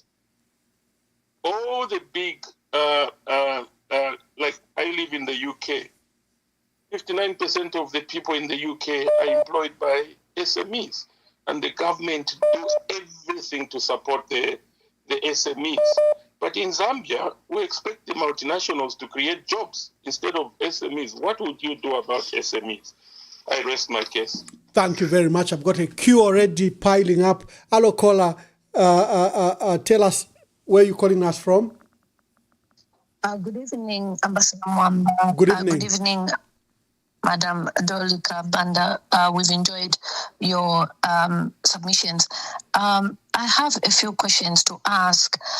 First of all, I would like to find out the thoughts of Madam DOLIKA with regards to how President Hakainde Hichilema has treated the Lungu family during this time of the impasse, as well as the demise of Dr. Edgar Lungu before he traveled to South Africa, and what is happening with the court case, number one. Number two, she's speaking very eloquently, more as, intellectual, but I'd like to find out if she's able to relate with, Jerabos and the young girls in Kanyama, in the compounds who are struggling. Has she found her way to campaign at the grassroots level? And number three, would Madam DOLIKA BANDA be able to accept as a VIP or as maybe a support to other candidates, or does she really want to be the president of Zambia? Because we have identified her in the comment section as a credible candidate for vice presidency. And we are welcoming you to the opposition because we are united as the opposition. When are we going to see you at the grassroots level campaigning? We are here to welcome you. Thank you so much. Thank you very much. Yes, caller, please tell us your name and where you are calling us from. Good evening, Ambassador Mwamba. Good evening. This is Sencho Banda. Yes, Mr. Banda. Sencho Banda, former MP, yes. Yes, good evening, Madam DOLIKA BANDA. Yes, she can hear you. Yeah, okay. Yeah, basically for me, I was listening to the interview.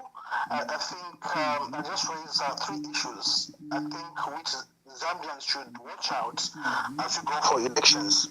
What kind of leadership we want to take Zambia forward, as it were. Firstly, she raised that she's come into politics for the love of the people.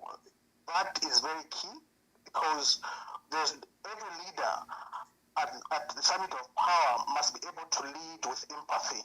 Secondly, she raised the issue of giving back to the community.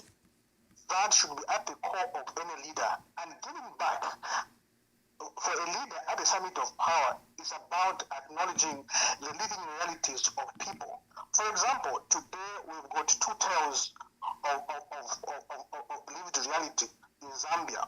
We are being told, inflation has reduced from 23 to 12%. But what good is it, the inflation, when family go without? We've been told that actually the economy has grown by 5.5%, 5.2%, there's economic growth. But if that that does not translate, that progress does not translate to the food on the table, dinner plates in the kitchen. That means nothing to the common Zambian. So giving back is acknowledging things that are not okay. And when you acknowledge, you have to do something about it. I think these are some of the issues, even as we go towards election, is to look at a leadership who have got ideas, carried of thought, and have got the interests of Zambians at heart. And as such, we welcome her in the opposition, and we work together as even we look forward to 2026 to ensure that we have a leadership which will espouse the interest of Zambians. Thank you. Thank you very much. Hello, caller. Please tell us your name and where you are calling us from. Good evening, Ambassador, and good evening, Ms. Banda. My name is Nancy. I'm calling you from Zambia. Congratulations on taking this step. I think it's a very big step. Wanting to contest as president, a woman, and of your credentials. I think it's a good and welcome thing. My only concern is that from the time that you had announced that you want to contest the Zambian presidency, especially on social media, I think if you look at the reaction mostly, as much as you are a well-accomplished Zambian, and even so many people who seem to be very active on the social media space didn't know you. So you coming out from the corporate world, it seems like more like fewer of us knew you. And then you are coming out from that world, coming into the political stage and the political space of Zambia. You have to sell yourself so well in a very short time. Elections are less than a year away. You are not yet, you don't know which party you are going to stand on, whether you're forming your own or you're joining an existing one. I think right now, for you to get that traction, you need to sell yourself with a message which is so hard-hitting that it is unforgettable. What I'm picking from your explanation so far, it's not very... it's kind of vague, similar to what we probably got from the current president. You know, we really need to know the how. You can have these ideas, say we should do this, we should go in this direction, but exactly how are we going to do it? This election is going to be one of ideas, really, and you really need to have that message. People in Zambia are now really paying attention to the how. Someone cannot just tell us what they will do. We want the how. Like on the mining sector, I have not really gotten a very clear direction from you on how exactly you would make sure that we retain money. In the tourism sector, when you say no more of these businesses should be owned by Zambians, yes, that's the what, but the how really. I think we need those unique ideas that you may have to really come out, because time is not with you and you are contesting against the ideas of people who have been in the political space for a long time, and they are really selling their points like the how so well. So I would advise that you really work on that, and the more engagements we are having, please do tell us the how in detail so that we see the uniqueness of your candidacy. And I wish you all the best in your aspirations. Thank you. Thank you very much. Thank you. We have chock-a-block back-to-back callers. Hello, caller. Please tell us your name and where you are calling us from. Good evening, Wamwamba, and good evening, Madam DOLIKA Banda. I'm Honorable Given Katuta Mwiwa, the independent member of parliament for Chengi. And I'm happy to see that more women now are coming on this platform of a political platform. Welcome, ma'am. I just have a quick question. There are some insinuations that you are a UPND project. You intend to come and destabilize the alliance towards the elections. I'm not a very good person when it comes to theories. I've heard a lot of promises, and being an independent MP, I've always fought on my own without any political party in particular, and I think the nation agree with me. And I would like to see more principled women that I'm looking forward to support. I love to support women. Now, when there are these insinuations that your UPND project and all that drama we're seeing in the media houses from the current president is just for political stage. What's your take on that? What would you say to the Zambians to convince them that you're a principled woman and you've come as a person who is coming to save the nation wholeheartedly? It's not about politics of, I'll call them politics of belly, whereby somebody will tell you form a political party, and then at the end of the day, or you go and infiltrate in other political parties. I would really love to hear your response on that. Is very, very important, so that Zambians will know that we are having now really women who are like the woman from Chiengi, who has stood her grounds despite what she has faced, but just to stand for the rights of the people of Zambia and to defend the constitution. Thank you so much. Thank you, Honorable. Thank you very much. Hello, caller. Please tell us your name and where you are calling us from. Good evening, Ambassador. Good evening, Madam Dorika. Good evening. We love Miss Sam Lenga from Zambia.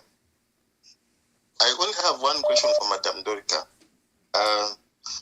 Would you consider if a proposal came that you contest as Vice President for President Hakainde Hichilema? Would you consider that? Thank you. Okay, so the calls are so many. Maybe let's take the next 3 calls and we allow you to answer, then we come and take another set. Hello, caller. Please tell us your name and where you are calling us from. Hello? Yes, caller. This is James. I'm calling you from Zambia. Yes, James. Thank you very much, Honorable Mano Mwambandi, Madam Dolika. I have one simple and straightforward question for Madam Dolika. How do we join you as the young people of Zambia to work with you? Do you have any personal aid, campaign manager, or offices, or anything? Thank you very much, Aunt Dolika. Thank you. Let's take... Hello, caller. Please tell us your name and kindly be brief. Okay, good evening, Mamamba. Good evening. Yes, I will remain anonymous as well. Yes, anonymous. I just want to ask one question to Madam Dorika. What is her take on the ongoing constitution, the Bill 7 that this government want to force on the people, especially that it's got clauses that can bar her from standing, especially that she hasn't identified a vehicle where she's supposed to go 2 months before nominations. What does that take, and what is she doing about it, maybe with other people, so that this cannot even see the light of day into Parliament? Thank you so much.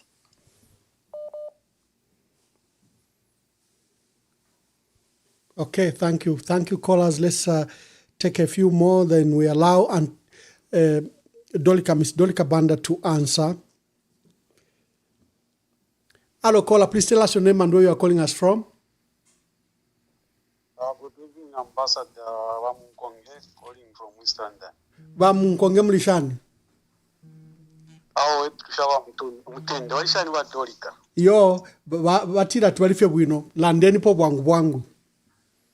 Okay, ni advise wa mwambaile isakuli imwe aba PF bonse.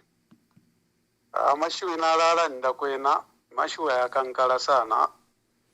How we are hosting wa Dolika mwala leta shanifia ba PF. Ipusheni wa Dolika ma question. Wa Dolika inene fya kubepusha. Nchikwete because wali loud and clear. Nomba pechi refu haikwa. Ni basi ya kubavika mwaze proper driver. So, wa Dolika takuli uwafyo uli wonse tapali nopo ninge pusha nga nambo kuipusha nishinde chitafya ma contradictions because so warondolwele wali kwata experience wali wombana abantu wali wombana ma organizations wali wombana fya pusana. So kwambo kuipusha kwa tilimbi hao ni shinara shupafi Nombakulu balirwa ama politics abingiremu. Ofuna chirumbuira abo. Mukwaika babule ko bama babumshe ko imatiri abamaye. Ukubika pali tonse mwandini katwishi lurumbi dolika pali tonse dolika pali green nikatwishi so ba PF bekari panshi sana panto ama injuries mu PF yafula abo bamaye kuti babani bakarubura abo rete PF yari kwatama structures tonse yari kwatama structures kuba bura fero kubabika pamuro na dolika yadira chisuma mukwaye. I love that. Hello, caller. Please tell us your name and where you are calling us from. This is Mumbipiri Bamwamba. I'm calling from Chongwe. Quite Honorable Mumbipiri, welcome to the program. Ninkwatanka shienu DOLIKA BANDA apa kashingani mulamu wenu. Uyo mwana wandi. Okay. Bayama bakwe barupia BANDA. Badi balume BANDA, and still remains as a husband to me. Madam DOLIKA, how are you? No, she's very well. She can hear you. Okay. If you remember me, I used to live across the road to Sunningdale. And it's Warupia BANDA who encouraged me. I didn't even realize. He was always telling me, you make a very good member of parliament from Munali because you are all over. But DOLIKA, the plea I want to make to you is, why can't we work together as opposition? Ndaba pamene tilomba, we have one common enemy, which is the UPND. Look at how young people are dying from cancer. Have you ever gone to the cancer hospital? I lost one of my daughter because kumwe stulanda tinina tafyala mwanda. This was my elder sister's child. When their mother and father died, it's me who was looking after them. But the abana balesunga barupia BANDA abafumine kukitwe. This is one of their friends. Died 3 months ago. Diagnostic, even near cancer. It's taking so long. We only realized that she had cancer in Shirimu 4th stage. Within a short time, that young girl died. Nina bijunga mwamu ipusha. They know my children very, very well. I'm pleading with you. Let us work together. And I think these men, they have really disappointed us. If you can come and join all of us as opposition, as women, we can even come out with one voice to say, Ababa umerekentu baledwa, because they are so selfish. Each and every one of them want to be a president. Imwe, ine, Bajin Kapata, Chela Moche, Brenda Nyirenda. We are so many. Kutituapange chakosa. I'm bleeding. On Saturday, as I conclude Bamwamba, Tarem Kushikomo Echiwakwa Brenda Nyirenda. And we are all there. Should we be reduced to just dancing and praising these men who are not being considerate for us? Yes, we have had disappointments with women, especially that the highest institution of governance are being run by women. Let's talk about Parliament. Mwalitarire mwamonapo Bana Lumango's our first Deputy Speaker. Baba kwaisa ba Catherine Namugala. Mwadi bamwene baya anywhere amatanta ya dipanse. What we have seen with our current speaker. Ba Maiwa Nazalomis, that's my mother. The way she's doing things, is it the right thing? The Constitutional Court, I can name them. Look at the people who worked with your father, Barukia Banda. How much education did they have? In fact, abantu batwe former women, because of lack of education, that's why we can't get high positions in governance. No Mbanga Mwakwata. These three institutions I've named. What hope do we have? Let me congratulate as I conclude Ramwamba. Kariaka mwana keswa kava pa social media kasolochi. And I wish I can find her. I'm so proud of her because abantu bamonati, anybody who has a degree, who has a diploma, who has a doctorate, then they're educated. They forget that we had Vana Kankasa, Mary Fulano, with a humble education, and they contributed to this country. Thank you so much. Thank you, Mayo. Thank you very much. Thank you, and thank you for your contribution. Hello, caller. Please tell us your name and where you're calling us from. Hello? Hello, caller. Yes, you are online. Please tell us your name and where you're calling us from. Good evening, Ambassador Mamba. This is Concerned Citizen. I'm calling from Lusaka. Yes, Concerned Citizen. Yes. Auntie Dolika. First of all, let me call you Auntie Dolika. If you're listening to the previous caller, he's just branded you and called you Auntie Dolika.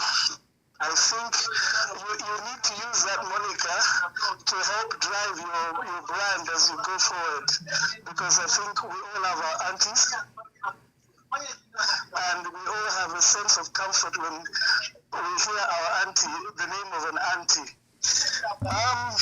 Just to my main point, I don't know if you can hear me clearly. Yes, we can. All right. There was a striking statistic that I saw recently, and I researched it to confirm. A statistic that said that our GDP had been overtaken in the southern region by Zimbabwe. In fact, Zimbabwe's GDP from as recently as 2023 has overtaken Zambia. They're on 35 billion, and we're sitting at 28 billion. Now, I'm happy for Zimbabwe, but it also saddens me.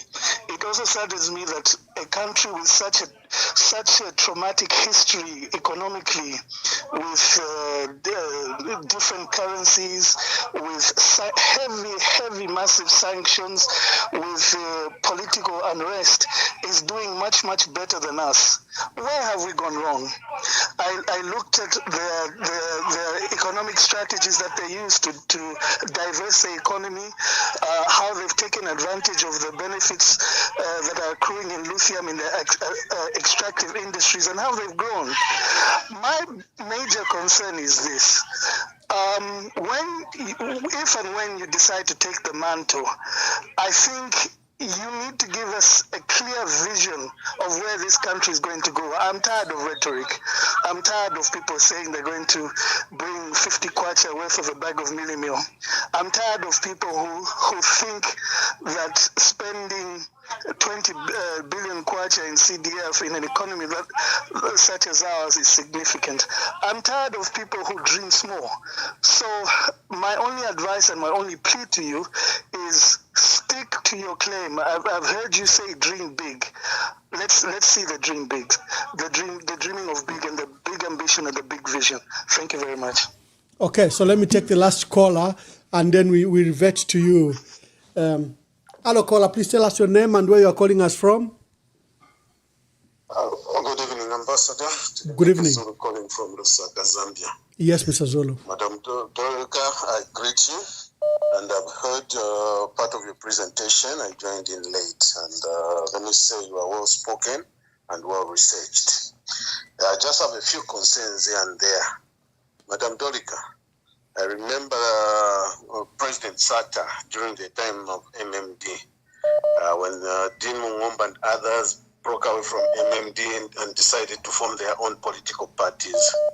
He really cautioned them about timing, to say, we've just formed government, how do you break away and form your own party? So I would like to ask about timing, Madam Dolika. Is the timing okay? How well prepared are you, looking at the fact that elections are just around the corner? Then, I don't know which vehicle, the SPV that you are going to use, because we were told that you are going to stand under President Andy Ford Mayere's as party. I don't know if you have tackled that one, pardon me if I'm repeating it. Now that there was a fallout, a seemingly fallout, I don't know if you are going as independent or you join the already existing parties. Lastly, Madam Dolika, I know others have touched on it, but we always ask the $1 million question here. Are you ready to lead? And are you ready to be led in the event that you don't lead? Thank you very much. Thank you very much. For our callers, just pause. Let's allow Ms. Dolika Banda to answer that question. Someone has, some people are asking even rhetorical, very, very funny questions. Someone has asked, why isn't she Dorika Banda? They anglicized, did she Africanize Dorika? Where did Dolika come from? So there's funny questions like that. But take your time to answer to what you can. Thank you so much. I think I'll start from the last few questions. First of all, it is and has always been Dolika with an L. It is my grandmother's name, my mother's mother, and I didn't change it in any way, shape, or form. I think that change just comes from my Bemba side of the family, who always insist on calling me Mwana wesu Dorika. But it is Dolika. The question of, and I'm not answering them in any order, and I'm not going to cluster them, but thank you to all the callers for the attention given to this conversation. The question of VP, at this point, let me just say, in a race, there are many runners, and there is only one winner. And so that question, I think, will be answered when the time comes, if it is a decision to be made. To say, is one going to be VP blindly, I think would not be doing myself a service and would be doing the Zambian people a disservice. So I'm running for presidency, and for now we leave it at that. In terms of the timing and the vehicle, which is related, we are working on that, on getting the right vehicle. It has to be the right vehicle. It can be opposition. It may be, and I hear the pleas on opposition. One of the things that concerns me and has concerned me for some time, which also influenced the decision to say, okay, let maybe somebody have a look at this and try to come in, is because, quite frankly, the opposition is in disarray. It is in disarray. And so one would have to really think where the values, the desire, the vision, everything that I would like to see and stand for is aligned. And if there is alignment there, then definitely an opposition party would make sense. And it's not just opposition for opposition. It is because we want to change the situation in which we are. Somebody talked about rhetoric. We are all tired of rhetoric. I am tired of rhetoric. And so could be opposition, could be, as some of the other callers have said, I think it was McGiven, is an independent, and proudly so, and doing what she needs to do. So that's on those last ones. On the Zim GDP, I can only say two things. Number one, many of you who know Zimbabwe will know that Zimbabweans own business in Zimbabwe. They own mines, they own banks, they own construction companies. So They already have that ownership, and the self-reliance piece, because of the sanctions, have actually helped them to think about solutions that are long-standing within their own country. This has been going on for years. Zimbabwe has had ownership in its own business for years and years and years. We know. Even they've come to Zambia with their businesses. So local ownership at every level of the economy is extremely important. And a sense of self-reliance. A sense of self-reliance, I think, is something that Zimbabweans have known for many, many years, even since the Ian Smith days. On, I think, joining the opposition, my auntie, Vamumbi Piri, yes, we are family, indeed. Again, I have to say, I think we must be clear that we are going into this. I am going into this because I don't feel that this country and the majority of its people are being well served. As I said, the forward-looking announcements made yesterday give us some hope, but we have to just take this journey on. And for me, this is not about individuals. This is about the leadership as a cohort. We have to change the way this country is being led. I hear you. I'm sorry for the cancer situation. As you know, my aunt died of cancer. Many other people in the family suffer from cancer. And we need to fix, not just for cancer, we need to fix for health in general. So the old hospitals that we have, we tend to build new. As Zambians, we like to build new. When I say Zambians, I mean once we're in leadership, because those become the projects that we show. Let us fix. Levy is not long old, but it's falling apart. There are certain things in there that are not working.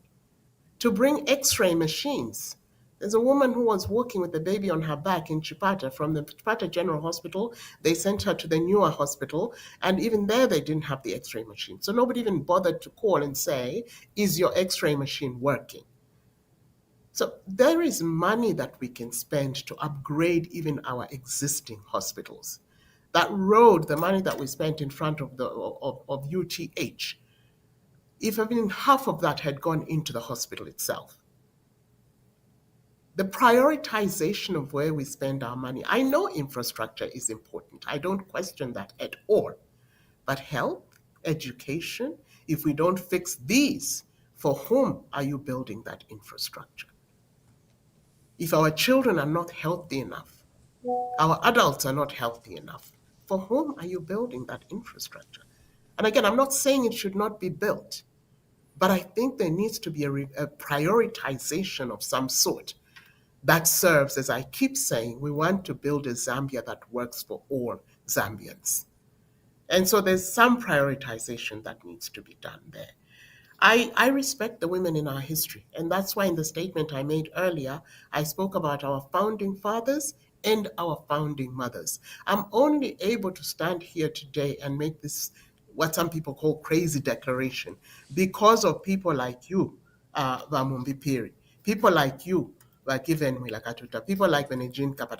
It is you who have allowed me to stand on your shoulders in order to make this kind of a decision. So it's not now that women are coming into politics. Women have been in our politics since, as the Nigerians say, when and when. They've been shoulder to shoulder with our men. So I respect those women. And again, it's joining opposition. Just a minute, Honorable Dolika. There was an assertion by Honorable Given Katuta from Chiengi. Are you a pawn? Are you a candidate for someone? Are you being played in this heat, in this contested process? I think give some thought to that. That's where I was coming to. That's why I even mentioned her name. The answer, am I a project for anyone? I am not a project for UPND or a pawn for UPND, and I am not, as has been reported in the papers, Rupia Bwezani Banda project. Let's give the man some respect. He died, we're going on 4 years ago now. And really, from the grave, he can orchestrate something like this. I am him. I am who I am. You never heard of me. with UPND, you never heard of me. With MMD, I have decided to run this race on my own. I'm 63 years old. I make decisions for me. Even RB, were he alive, would tell you, yes, she discusses things with me, but she's going to do whatever she wants to do. I'm not a pawn for anybody. I will not be used by anybody. This is such a serious, serious responsibility that I'm trying to undertake. And that also answers to some of the questions around, are you only wanting to be president? I'm running for the top job here. I'm not being a pawn for anybody. I want to make that very, very clear. Please, thank you for this platform for me to be able to do that. Bill 7, I think these things we will definitely have to tackle. I'm not a supporter of it. I believe people should be allowed to say what they want to say, where they want to say it. If they choose to say things in a rude manner, in a manner that doesn't achieve anything, that is their individual choice. But I think stifling people's ability to be creative, to speak their minds, to challenge, that is not a very healthy situation at all. And we should avoid this. I also believe we should avoid introducing bills at the 11th hour prior to an election. What does it do? It diverts people's attention away from the real issues into a debate about something that might happen, should happen, shouldn't happen. So I'm not at all, not just for Bill 7, I am not for introducing new legislation in the evening, in the PM hours of a term, of a presidential term. Young people, Auntie DOLIKA, yes, I'm glad you said auntie. As I have no children, and so everybody is my child. I believe in the youth. I believe in young people. And I strongly believe we must provide different fora for them to be able to thrive in their areas of expertise. That's why earlier on I spoke about encouraging entrepreneurship. Even as we're talking about creating jobs, we must encourage entrepreneurship so that people become owners. When people are owners, they are vested. How does one do that? Some of the examples. The issue of elitism. Do you speak local language? Someone asked, you must have heard. Can you answer your next question in local language? Because they don't seem to know that you can speak local language.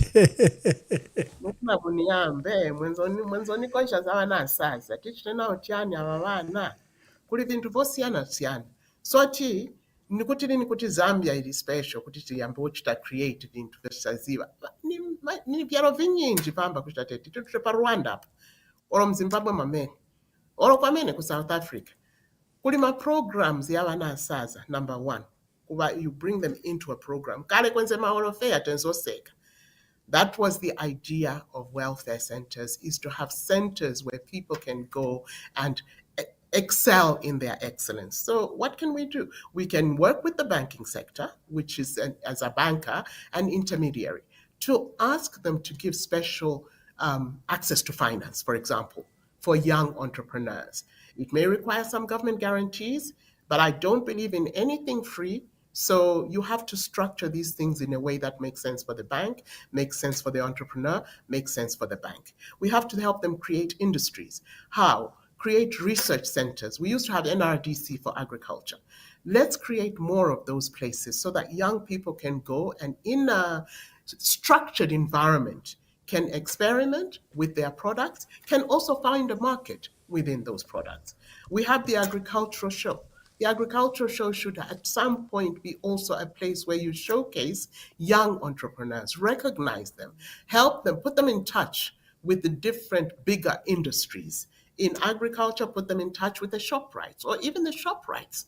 Ask them, a certain quota of your product must not just be from Zambia, buy local. It must be from a generation of youth X that you must help to supply and give markets. So there are different ways of approaching these youngsters. Open export markets for them. Have maybe a vehicle that exports around the region. We export eggs across Kasumbalesa border, as we've all heard. Do something around that border, maybe, that involves the youth around that border. So there's a number of things you can do with young people. But I think the biggest one is just number one, giving them a marketplace. Number two, giving them access to finance. Number three, giving them the courage and the confidence to go out there. And again, I say this, we don't need to repeat anything here or reinvent the wheel. These models are out there in other countries. Thank you. Let's take the last cause so that then we can come and close. Hello, caller. Please tell us your name and where you are calling us from. Endita. Yeah, tinati mukuba anonymous. Mkwaiwa anonymous landeni. Yes, for clarity, but she's not a pawn for anyone. But just to amplify our justification, we would like to understand from one, what is our position in terms of the proceedings that have led to the delay of the burial of the late President ECL? I mean, how does she assess that issue vis-a-vis the family and what the president, the current president, is doing? And two, of course, while she has the right to just contest and do whatever she feels like in terms of contesting, and she can get our support. But in the meantime, there is a cry from the opposition. They are saying, our enemy is common. While there is confusion, is she willing, at least she should build up on that as we go, because we've run out of time. Literally speaking, these guys have about 7 months to campaign before the general elections. Therefore, she can't just pop up and increase the number of political parties with a view that, as we now seem to form, that she'll split the votes. She's getting support, but if she splits the votes, then what are we doing? Thank you very much. Thank you. Let's take as many calls as possible before we allow her. Hello, caller. Please tell us your name and where you're calling us from. Thank you very much. I'll remain anonymous. I called in earlier. Oh, okay. I have some questions for Ma'am Dolika. Yes. What do you make of the corruption and the fight against corruption in the country? How would you do it? Do you think the persecutions that we are seeing today, how would you handle them different? And you don't want to fail. You want this to work. How are you going to address corruption? I listened to your program on Hot FM, and you highlighted how Zambia is faring when it comes to corruption. What would you possibly do different than the current government is doing? You also highlighted how you left ZCCM. Why was it important for you to tell us that you left and you did not want to be the pawn in the game? Why didn't we hear about it when you left? Because according to your program on Hot FM, you left some time back, but we only got to hear about it today.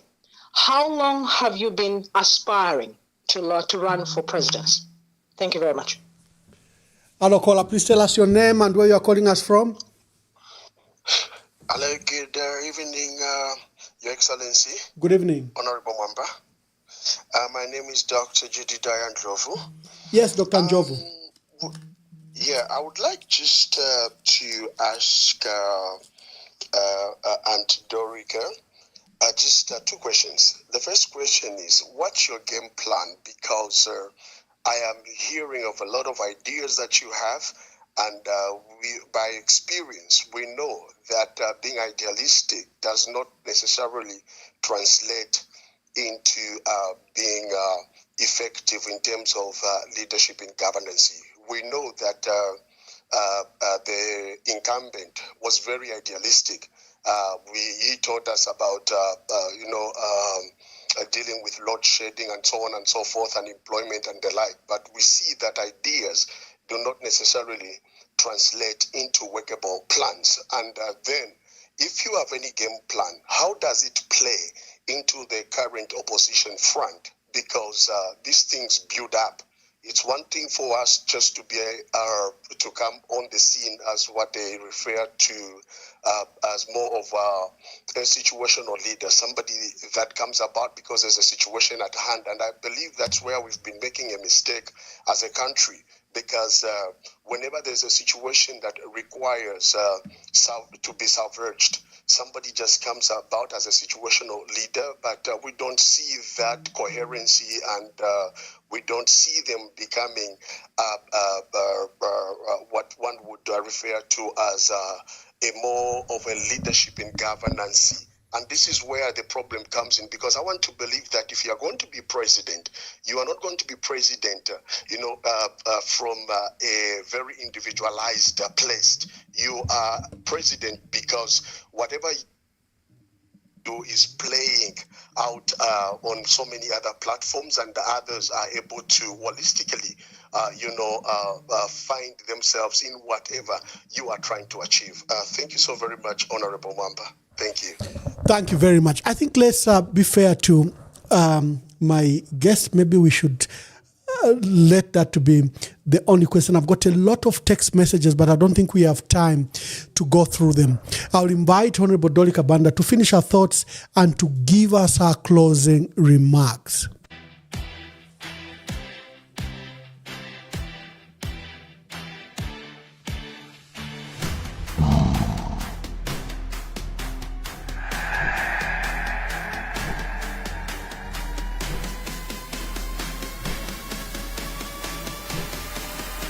We bring you guests that challenge the narrative. Unveil what... Okay, this man insists he should be the last caller. You are very lucky. Can you be the last caller? Make your contribution and tell us your name and where you are calling us from. Good evening, Ambassador. I think I'll remain anonymous. Okay. Yes, sir. So I just want to repeat a question that was asked earlier, and just to see if Auntie DOLIKA can actually answer that question. The question is, how do you feel about how the Lungu family has been treated? Look at what has happened since our former president Edgar Chagwa died on the 5th of June, and we haven't yet buried former president. Where do you stand? What do you feel about that? And have you taken time maybe to visit, the former first lady, the widow? And secondly, are you willing to work with a patriotic front? Should they approach you? Are you willing to work with them in any capacity, maybe as a presidential candidate or maybe as a running mate? In whatever capacity, the question is about working with them. Are you willing to do that? I think I'd really love to hear a response to those questions. Thank you very much, Ambassador Mwamba. Thank you. Okay, thank you very much. We've had an amazing program, and the goodness with the callers is they provide interaction, and this is what makes the program, very enriched, because then people feel they have a say. To the many callers, I apologize, but I think we have a view of what people wanted to say to you and ask you. The issue regarding the late president, have you studied it? Have you taken time and thoughts about it, and what could be an issue on that? Thank you so much, Emmanuel. And I don't know if I could be heard, but I wanted to apologize to the callers whose questions I didn't get to. I've absorbed a lot of suggestions. I've got the how question. It's a big question out there, and we will continue to unveil the hows. Before I close, let me just go to the one that's been asked a lot, and also just to allay the fact that I'm not here to split the opposition. I don't look at it as a common enemy. I look at it as trying to do the best that we possibly can for this country. And so if opposition is the vehicle through which to go, then I'm open to that. It's a dialogue that I must start reaching out to people to see how it lands. But of course, that also depends on whether they want you or they don't want you. On the ECL issue, every time this issue comes up, it's with a heavy heart that I have to discuss it. And I'm discussing it now as as a concerned Zambian, not as a presidential aspirant, but as a concerned Zambian. And I come at this with the position that there are two institutions involved, because the family is an institution, probably one of the most sacred institutions we have on earth. And in my belief, in my upbringing, something like this happens. The family, as most of us Zambians believe, they are the ones who are closest. They are the ones who are hurting the most. They are the ones who knew this man well enough to know what he would have wanted or not wanted. On the other hand, we have the state that wants to show that it is giving respect to the deceased. But the state is also our leader, Asogoledi, Vakateka. I'm saying this because it falls at the presidential level. I think this decision making falls at that level. Regardless of what we say the legal system is, the person here that makes that choice or that decision has got to be our head of state. And I would just say, you have tried. You have tried. You have shown the Zambian people you'd like to accord the deceased a state funeral, and the respect that the office that he occupied would have required. However, we have a soul that is in limbo here for 3 months, more than 3 months already. At some point, somebody has got to take the higher seat. Somebody has got to say, let's put this thing to rest. Everybody has seen this side of it, that side of it. Mukuleni, Achikulide, is the one who's supposed to bow. Even when a child is playing truant, at some point it is the elder person who says, enough now, you do what you want to do, learn your lesson, I've given you the guidance, I've told you X, Y, Z, I will be here when you're ready to come back. I am a parent, I am a father or a mother. So my view, my personal view, and it's very hurtful for us as Zambian to see this back to and fro. It's between two institutions, as I said. So if the institution which is closest to the deceased insists that they want to go this way, give them the leeway to go that way. You've demonstrated already to the rest of the country willingness to give this man what the state respect would have accorded him. It's a very heavy subject. It also puts our country in a very bad light. Very bad light. We are actually the laughing stock, not just of the region. Globally, people are saying, what in heaven's name is going on here? So let's think beyond ourselves. Let's think beyond the individual. Let's consider the grieving family. That's my view on that one. Corruption, just very quickly, digitization. Digitization. Take our hands out of the cookie jar.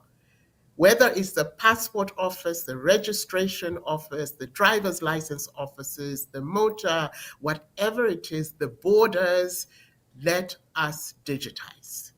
When you're going through the border, you're bringing a new car, you put in your own information, you put in the VIN number, that VIN number will spew out the value of the car. It is digitized. Let's just use technology. Let's take our hands out of the cookie jar. That's just one of the first things that can be done. And the technology exists. There was a time many years ago when Zambia tried to digitize the ZRA offices, which are now to some extent done, as well as the customs offices. Let's just do it. Let's just do it.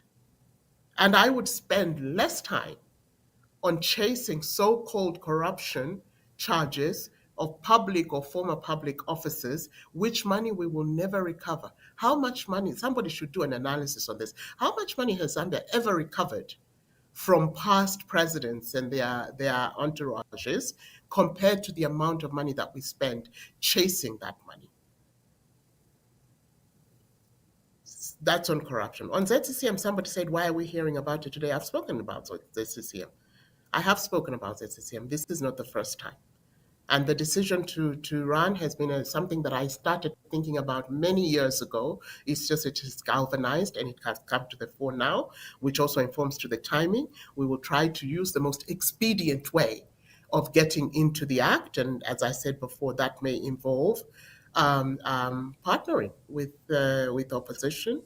That I would welcome, as long as we are like-minded and aligned, both of those things. And alignment, like-minded is vision, alignment is how you get there. So as long as those two things come together, yes, it's something that I'm definitely not throwing out of the door. At the end of the day, my fellow Zambians, I want to see a Zambia that works for all Zambians. Whether it's through me as president or through somebody else as president, we have to get our country to the point where we are not a minority in our own country. Right now, we're a minority in our own country. And that is not an acceptable position to be for a country as wealthy as Zambia is. Wealthy in resources, wealthy in industry, in minds, wealthy in intellectual. So that's that. And somebody also said, but how? There's many questions as to the how, because there's many things to deal with. But I think at the first instance, the people we put in and around the executive, those people will have to be people who fit a certain profile in accordance with what we want to achieve. I think one of the challenges we have is that in many cases, in many cases, too many cases, we end up putting a campaign team and supporters at campaign level into the administration of our country. And not in all cases are those two the best way to fill positions, if I can put it that way. We have to get the technical people, the right people, to run some of our critical ministries as much as possible. It should be the exception where it is not somebody who is well versed with that particular position who is put in that position. And then there must be a very, very good reason for that. And then there's accountability. Those of you who know Kagame, his ministers have been given KPIs, they've been given productivity numbers, they've been given targets to reach, and they go and meet him. Used to be initially every 2 weeks. I think now he's extended it because things are running kind of steady state. But they have to go and say, I did this, I did this, I did this. I didn't do this because. And if he gives you the because and you still fail, then he will replace you ruthlessly. But the people benefit because the country runs, whether you call him a dictator or you don't. The country, Rwanda works. Rwanda works. Yeah. So thank you all very much for your time. Thank you for indulging me to share my dreams. And I look forward to us changing this country together, not one step at a time, but one big leap at a time. Indeed. Thank you. Rwanda Works, I might not approve the human rights practices, but Rwanda Works, I've been to Kigali several times, and you're just amazed at the cleanliness of the city and how things work. If we improve, I think, on human rights practices, it really can be a good country. Do you have your last word?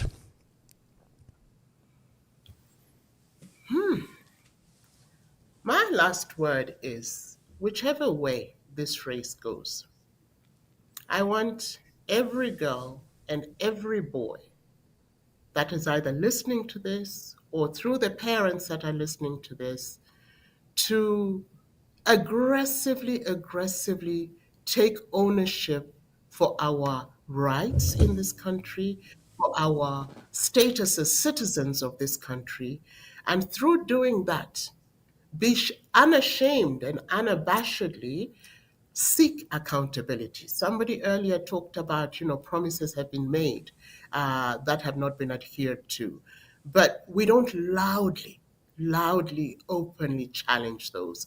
Challenge things. It's your right. It's our right. So I hope at least the DOLIKA BANDA coming out of corporate into politics, and we need a whole nother session on that and why that is even a conversation. I hope that this demonstrates to people that this is our country in as much as it's our country, all of us, including investors who come here, others who settle in this country. But Zambians have got to feel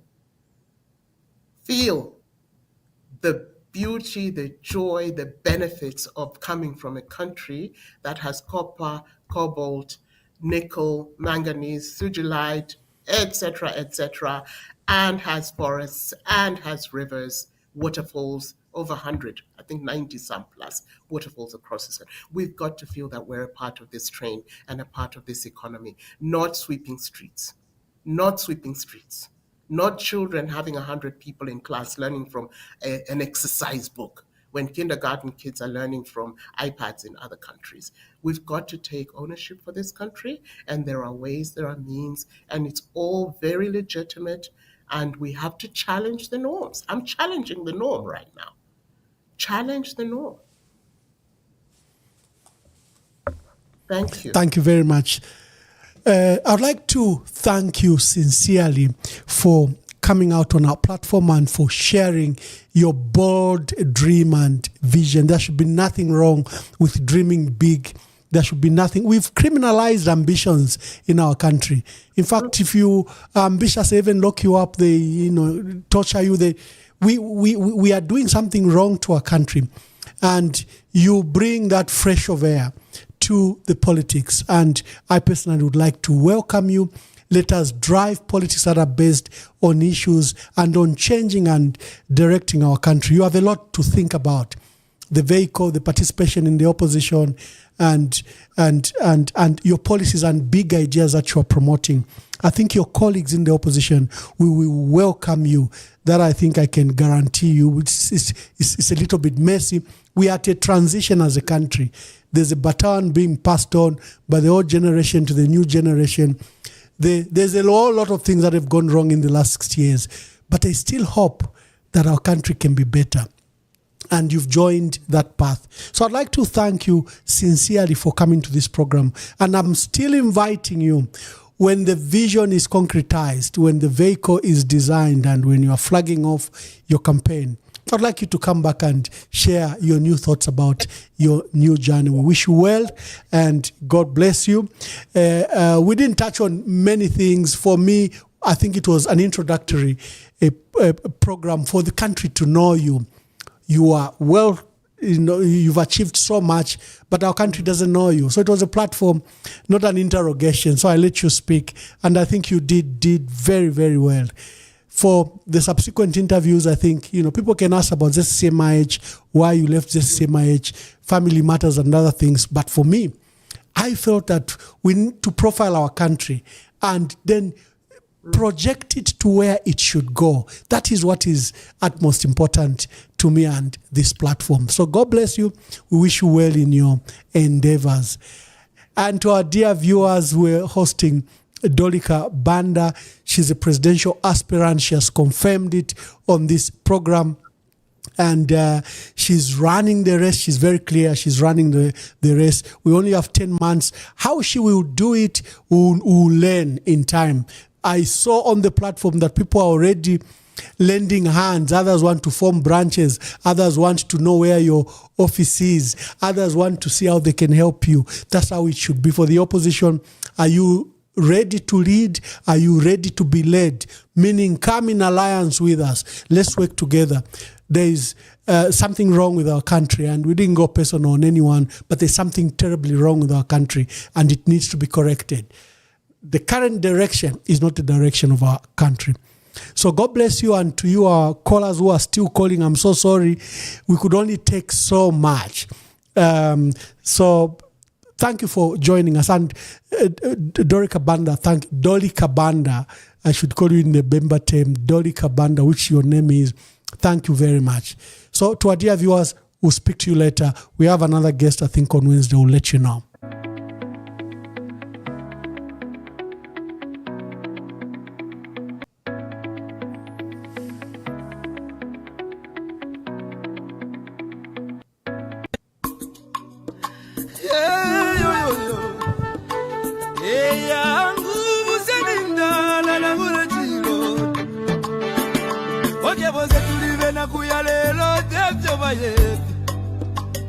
Amitapendwa ya vintu ifisume vyoza bula kwibukisha Kana depotimo Wimbo wa temenu wa katongi Abazunga batita katongi Nagula kwibukisha kateka Kaibuku muna kapona Neseko siove pamenso Yangwa maume maya Iyaba maume Iyaba maume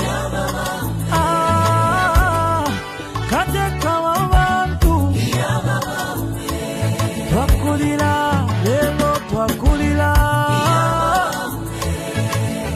Shika kukonke milimo shove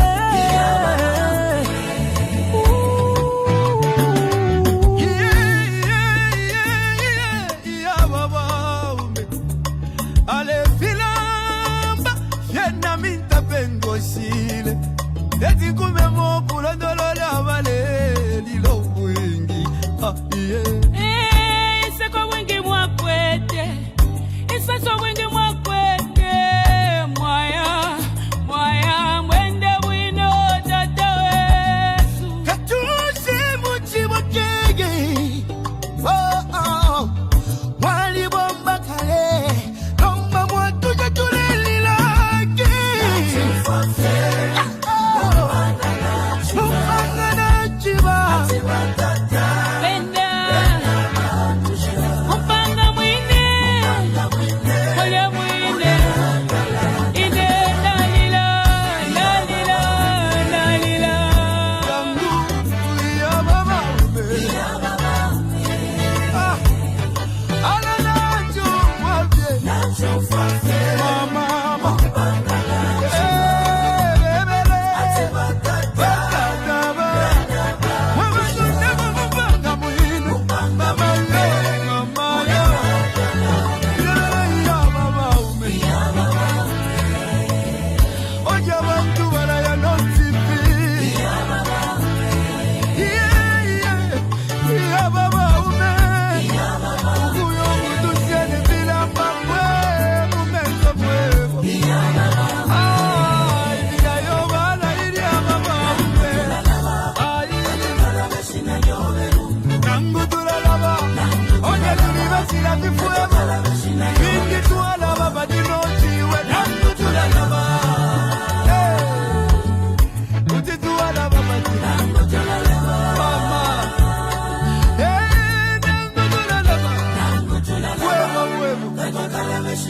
Ukula bebyo wati tobuingi Ibisebo wapangiri obuingi Ukuchinjo lusako kumoneko busaka Mama Utituwa la basiani Chakwa katuse